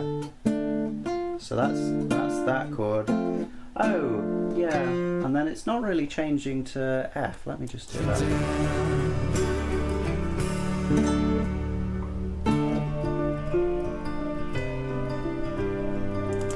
Yeah. So the bass changes to F there, but the whole chord doesn't change to F. It's just a D minor chord with the F in the bass. And then this next bit might be where we find our Dorian now.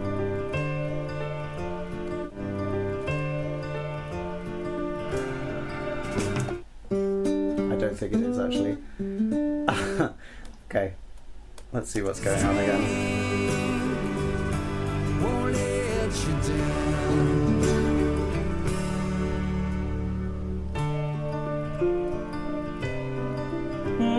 Yeah, it is. So it's made that C chord that we had before now has an added 9 and major 7, more importantly. So it's really giving that Dorian B now. Yeah. And then the G major comes through there. So it is a Dorian section after all. Hooray, we found it out. It's really nice, this melody on top of the piano. We've got more sort of arpeggio things going on, but the important thing is this top line.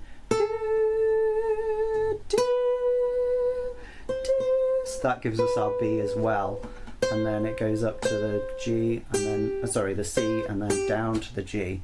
Yeah, really nice stuff. And then it's repeated in this vocal bit. So they sing, "You've got tomorrow, tomorrow." Same thing. The texture is swirling around. We've got strange things coming in and out. Those drums are just giving us loads of unexpected feelings. They're so free. Backing vocals are adding. We've got strings occasionally coming in. Everything is sort of fading out through this filter. Oh yeah, there it is. Very clear. Wow. It's very psychedelic. Yeah. And the chord sequence just keeps going throughout. Everything is keeping pretty stationary, but little segments are adding in as we go on. Okay, and then just little lines being left on, which sound reversed actually. It sounds like that's a reversed guitar, or maybe a reversed other instrument, but it's going and then suddenly stopping. Okay, so that's These Dreams. Really cool. Lots of cool things about that song, as well as a relatively boring main section to the song. Nonetheless, it has very, very interesting other stuff. Now we have to find our next track somewhere in the silence. Wow. Okay, yeah. So this has quite a long intro of seashore kind of sounds. Let's see when that occurs. We've got absolute silence now. But it's definitely in. I may have missed its entry, but somewhere around 11:30. So calming, isn't it? You don't need any music really when you've got the waves. Yeah. It's not as rich a sound recording as it could be. It's missing a bit of the high end. Oh, but that's nice and clear.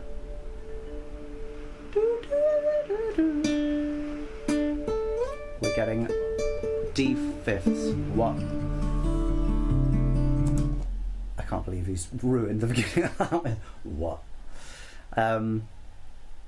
So peaceful sounding, isn't it?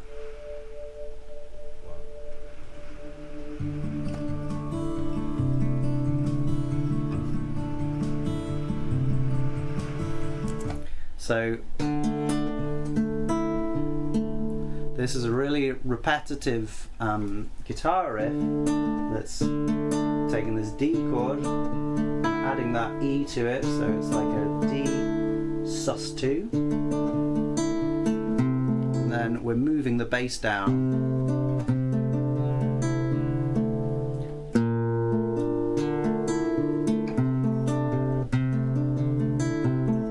Like that. So we get the D chord every time and the E every time, but we've got an added C that second time, then the B flat, then back up to the C.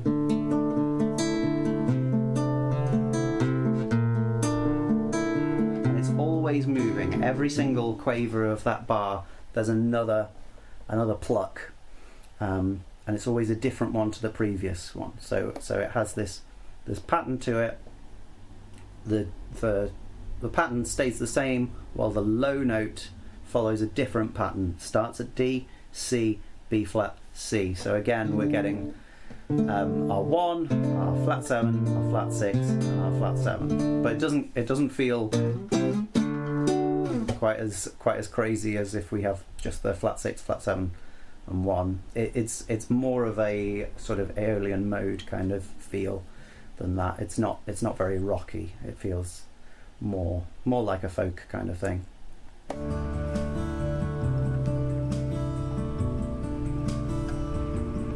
Oh, but interestingly it's different this second time. Let's just check I did that I'll be really surprised if I misheard that the first time.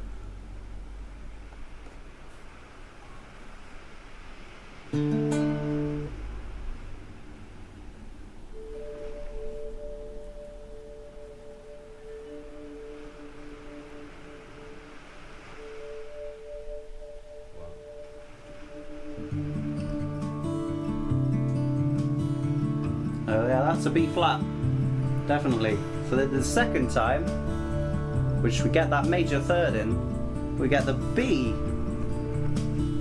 Okay, and then we're basically in Dear Prudence territory.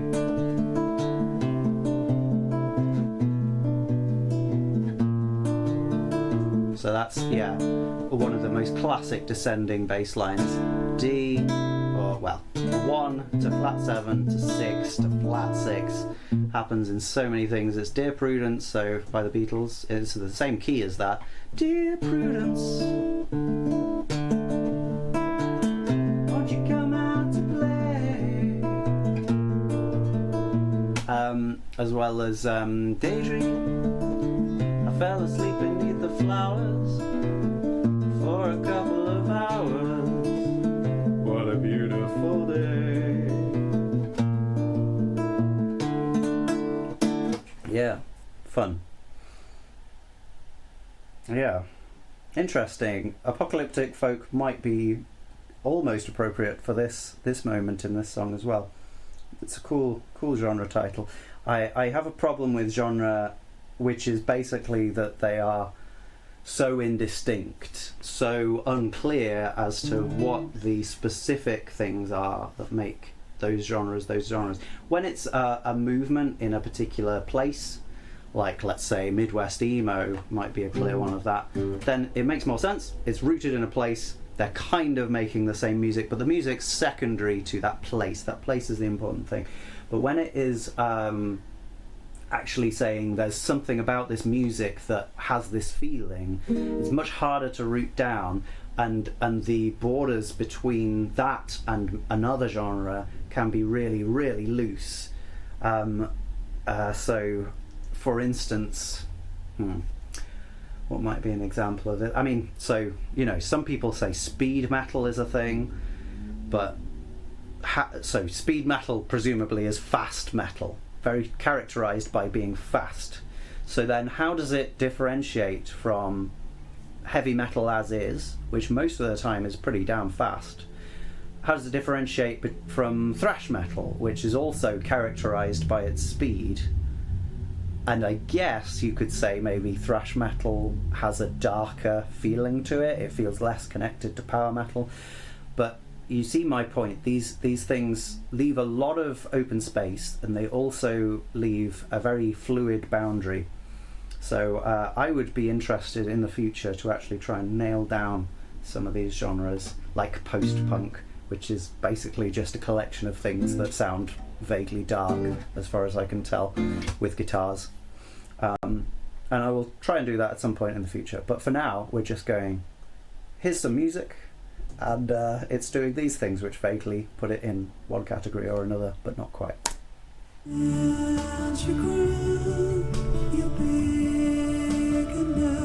Okay, so we're back to the one where we're just doing that B flat, not the B before it, and then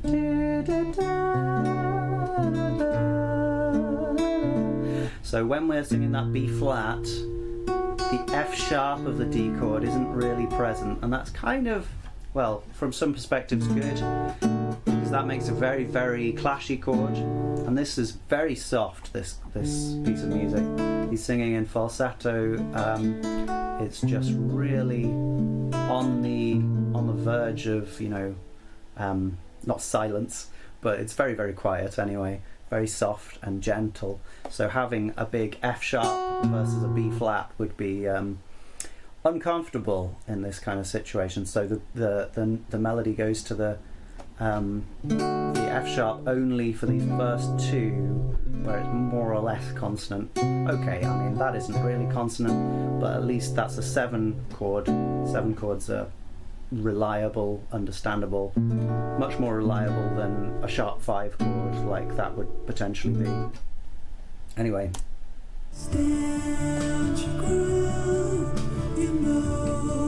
Okay, and then this time it was with the B, so we could have gone, you know too much, but we didn't, because we've set a standard for the melody. Just does that. Okay, and it does that the same way the next time, even though we've got a slightly different harmony. The drums here are really, really back. They are slightly filtered. They really don't feel present in the sound world. The guitar and to some degree the vocals are the only strong present things here. Everything else is slightly in the ether. Yeah, it's fun, but they are keeping us rigidly in time, that kind of thing. And yeah, we've gone to a different chord now. We're on A7.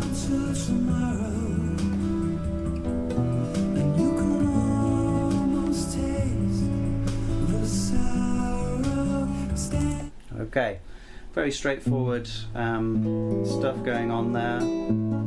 This might have a sus4 in it, this chord, and then we go to an E minor, and we're still basically doing the same pattern with the fingers on the guitar here, and then that's harder to play. I'm not exactly sure what they do there, but it's basically a G on B followed by an A on C. That brings us back. We've not heard that that A. It feels quite different to what's come before because it's got this C sharp in. Before we've been doing the C natural all the time. So when we get to this and it's got the C sharp in it, it feels brighter, yeah, like a different kind of place. Yeah, and then when we walk up, we're using the 6 and the 7 rather than the flat 6 and the flat 7, so it has a very different feeling to that. And then we're back to our verse. Feels similar to what's gone on before, with slightly different things whirring in the background.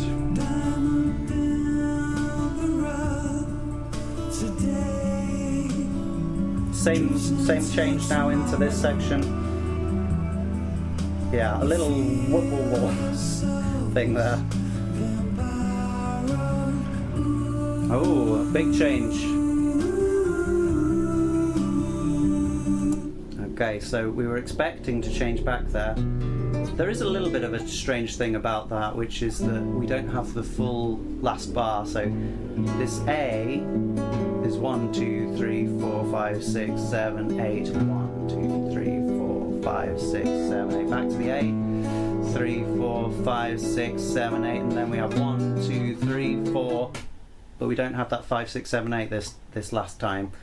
We didn't have it before either. So it's a little bit uneven there. It doesn't quite feel like we fill out the perfect 16 bars or anything like that.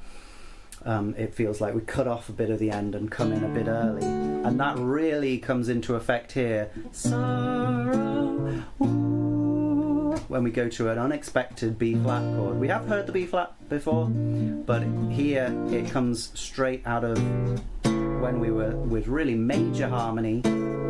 Suddenly now we're looking at more kind of D minor harmony, going a little bit higher with the melody. Yeah, so a little bit more intense in this sudden change section.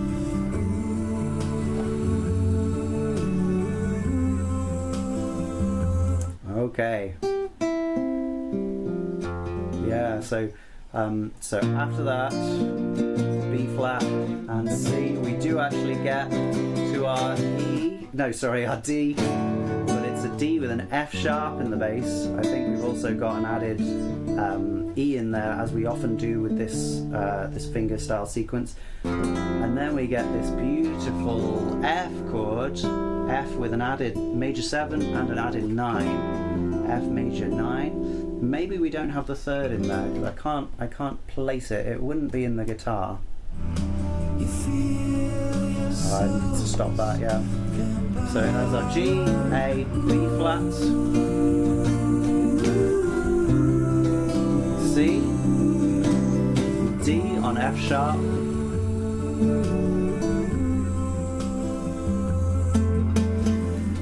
it feels like it's there, but I can't place it. I can't tell you what instrument is playing that A. It might just be in the reverberations. Ooh, is where the melody is. The C, which is in that chord, so nothing too odd there.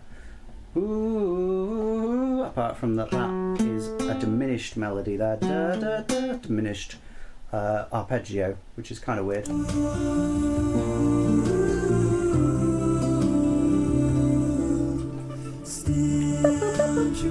Strange choices in the background stuff to come forward at different times here, but it's nice. It almost feels like it's underwater. They feel like they're just coming through a reverberation of a different material. Well, there's also some vibes in here that I've only just noticed. Some vibraphone, bung bung kind of things. Yeah, maybe with a bit of delay on them. Okay, same sudden change here, but it's expected this time. And then we just end with a D major chord there. E comes through in the space, but we're still just going, this is D. The only thing carrying on, strangely, is those drums. And they've faded out now, and we've just got a little bit of ambient noise with that, with the waves having come back again. Bookended by those waves, that's a very standard thing to do. The waves didn't really continue in the middle of the piece, but they came in, well, in the ebb and flow of the extra things in the background, which were kind of working as waves, even if they weren't actually waves. So it's a symbolic connection as opposed to a literal one, but one that's quite effective, I think. I think that's a really nice little song. It doesn't try to be very in your face, but it really doesn't try to be you know, in any way commercial or a pop song. It's just a really nice song with some unusual features to it, like that sudden change to the B flat chord there. Yeah, I think that's really an underrated gem. So now let's find our last song. Hopefully it won't take too long. Stalker's Day Off, which is a funny title, and I'm really still not really sure what relationship it has to the song. I guess I am. I guess I do know what. Yeah, because it starts. I've been hanging around just in case you'd fall in love with me. Yeah, no. I mean, that's a stalker. Don't know if their day off has anything to do with it. Okay, we got an old-fashioned dial tone. Oh, we're really telling the story with the ambient noise on these last two, aren't we? That's a nice change. That hasn't really happened through the rest of the album. It's nice to do it on the hidden tracks, though. It's interesting idea. Okay. Really sudden intro there. And yeah, I'll go through this sequence when it's complete. Just in case you fall in love with me. I know you have doubts. I hear when you shout, 'cause I understand you see. Okay. So yeah, it's really, really classic. So I keep playing that as an A minor 7, but it's really just an A minor, G on B, so it's like 2, 5, 1, C. And then we go back to the G on B, back to the A minor. E minor is our first unexpected chord here, but it does follow the trajectory of all the others. So we've been going bong, dong, dong. The bass doesn't really actually go down like that. It does do those ones, but then we would expect it to go to G. It does just go to the E minor. So it's a little bit unexpected, but it's going really in a common fashion. And then we go to F, which is where we would expect to be here, absolutely. C to F. Stay on F for a bit longer. It's really an F major 7 chord as well. Or if it isn't here, it is next time. And then we go up to G, and then we go back up. So we've basically gone, which is nice, just very, very straightforward. And then, yeah, so then the next time it happens, we do basically the same thing, but on the F, the melody, instead of being fall in love with me, it's 'cause I understand you see. So it's really emphasizing that that major 7 there. Also, it's almost 3s against 2s here. I understand you see. I don't think it is exactly 3s. I think that they are a sort of equivalent 3, which is 3 semiquavers, 3 semiquavers, 2 quavers. It sounds really similar, but it's not quite the same. With me.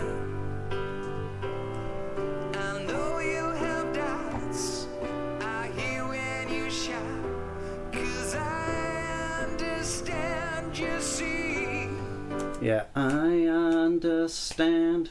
It's not actually. I think that first bit is pretty much thirds. I understand.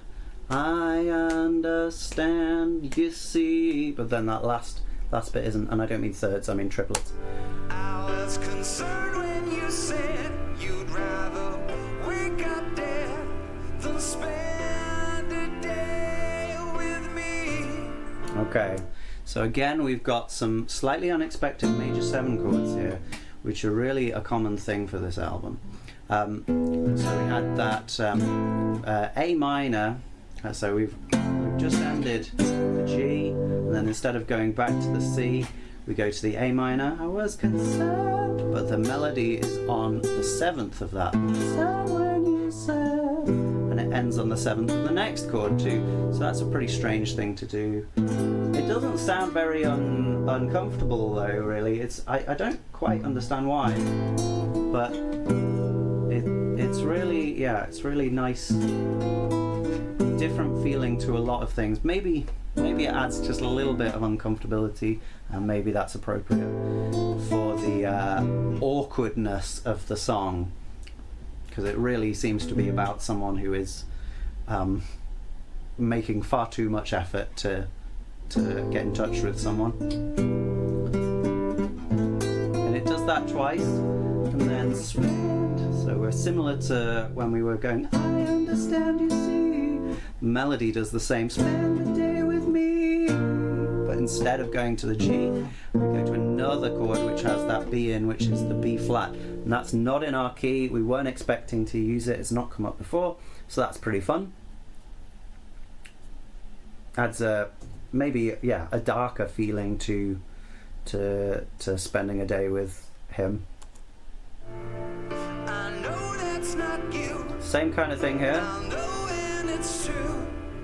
They don't understand you like I do. Okay, and this bit, it sounds like it's on the F again, but actually we're on a D minor. We've got D there. We've got lots of the same notes, including that major 7 in the F chord, which now is a 9 in the D chord. Don't understand you like I do. But then we still go back to the G, and then we go through this pattern again. I've been hanging around just in case you fall in love with me. And what I didn't mention is that while this bass is going down, the melody's following it. Hanging around just in case you fall. They're working together, and even then, with me, they go up together there, but they're in a different relationship there. I know you have doubts. I hear when you shout, 'cause I understand, you see. He sounds a bit more pained than you would expect for something which is so comfortable a song. Lots of these chords are really comfortable, but the delivery of the vocals is much more I've been hanging around, much more tortured. That's not necessarily a good impression, but it's much more tortured kind of feel to the vocals, which again adds an uncomfortability that is in the subtlety as opposed to in the actual, the nature of the song. It's almost like a Smith song where you often get the lyrics being completely opposed to the feeling of the song, but this isn't completely opposed. There are things creeping in through the music, but they are very subtle as opposed to being really on the nose. Okay.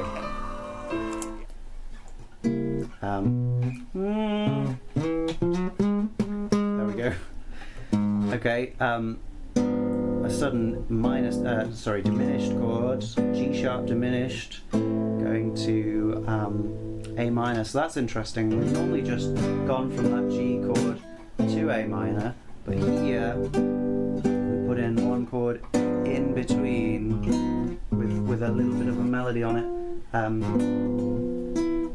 What is that? Something like that in the piano. So the harmony is getting a little more lush here. Understand, you see.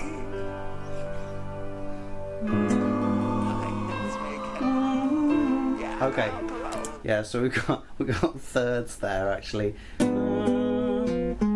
one and that one are doing that, which is nice. Nice little bit of story here for this instrumental bridge section. I got out on parole. You could just pick up the phone. One of my favourites. Let's hear all that sequence again. Understand, you see.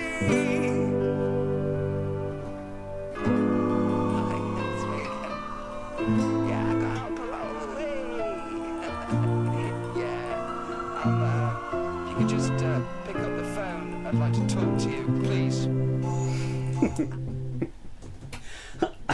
It's great. His acting career is not as impressive as it should be.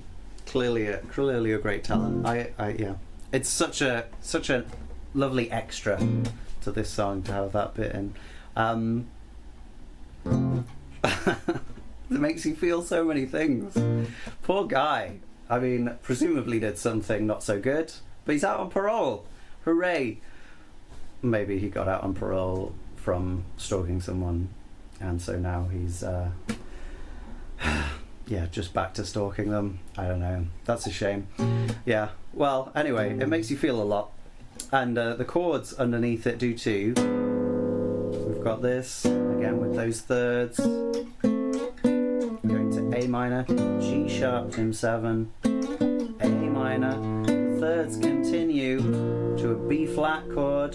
I'm not sure the thirds continue there, but the melody of the piano does.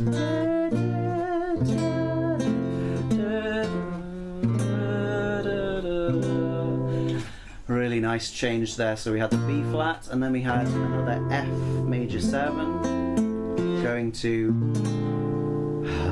one of my favourites, B flat 9, with that A in the major 7 going to an A flat in this B flat chord, and then going to the C. I really love this particular like cadential figure going from a flat 7 chord with a 7 in it to a major 1 chord.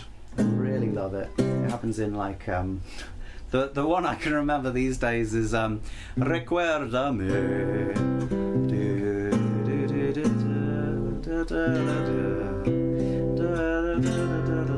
From the film Coco, but I think it is an original, like a much earlier song than that.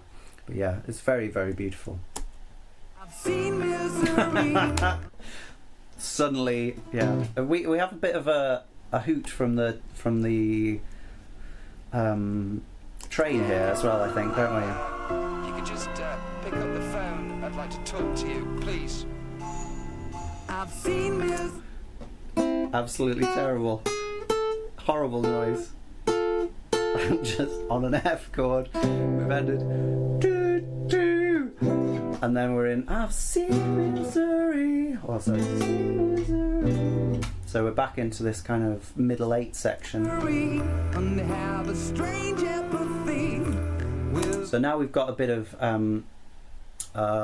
percussion. Whether that's vocal percussion or an actual woodblock, I can't tell you. We've got harmony vocals, although they're actually just singing the melody in the background. And it also feels like there's some sleigh bells. I'm not sure if they came in the last section or not. Yeah. That could be sleigh bells or... Oh, yeah.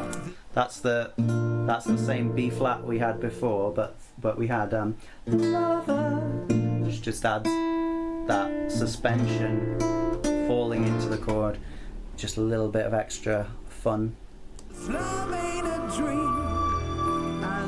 Another horrible bit of ambient noise coming through there on the D,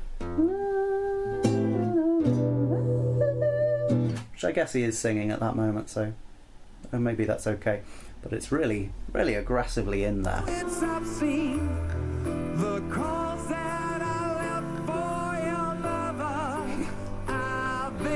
And we're back into our thing. Lovely.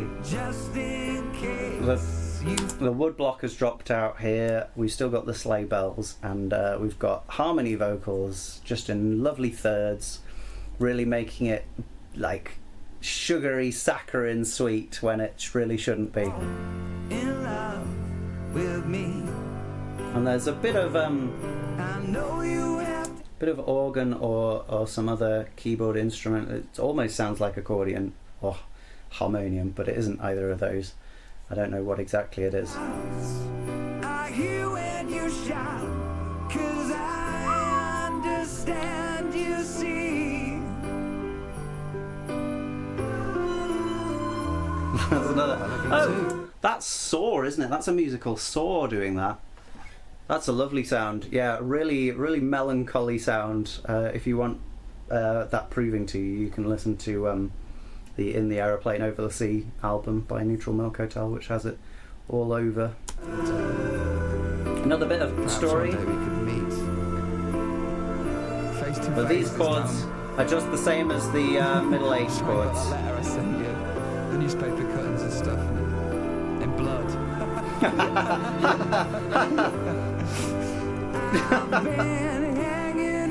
And then we're back into the chorus. Just in case you fall in love with me. Feels a little bit thicker. I think that's just the piano having got louder.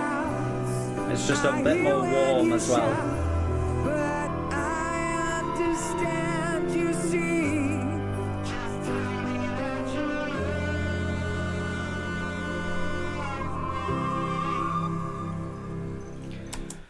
What a strange ending, but there we are. I understand, you see. Just tell me that you love. So, yeah, we get an F minor 6 chord, added 6 there, and the is what one of the melodies does. The other is holding that 6, love me, then falls down there.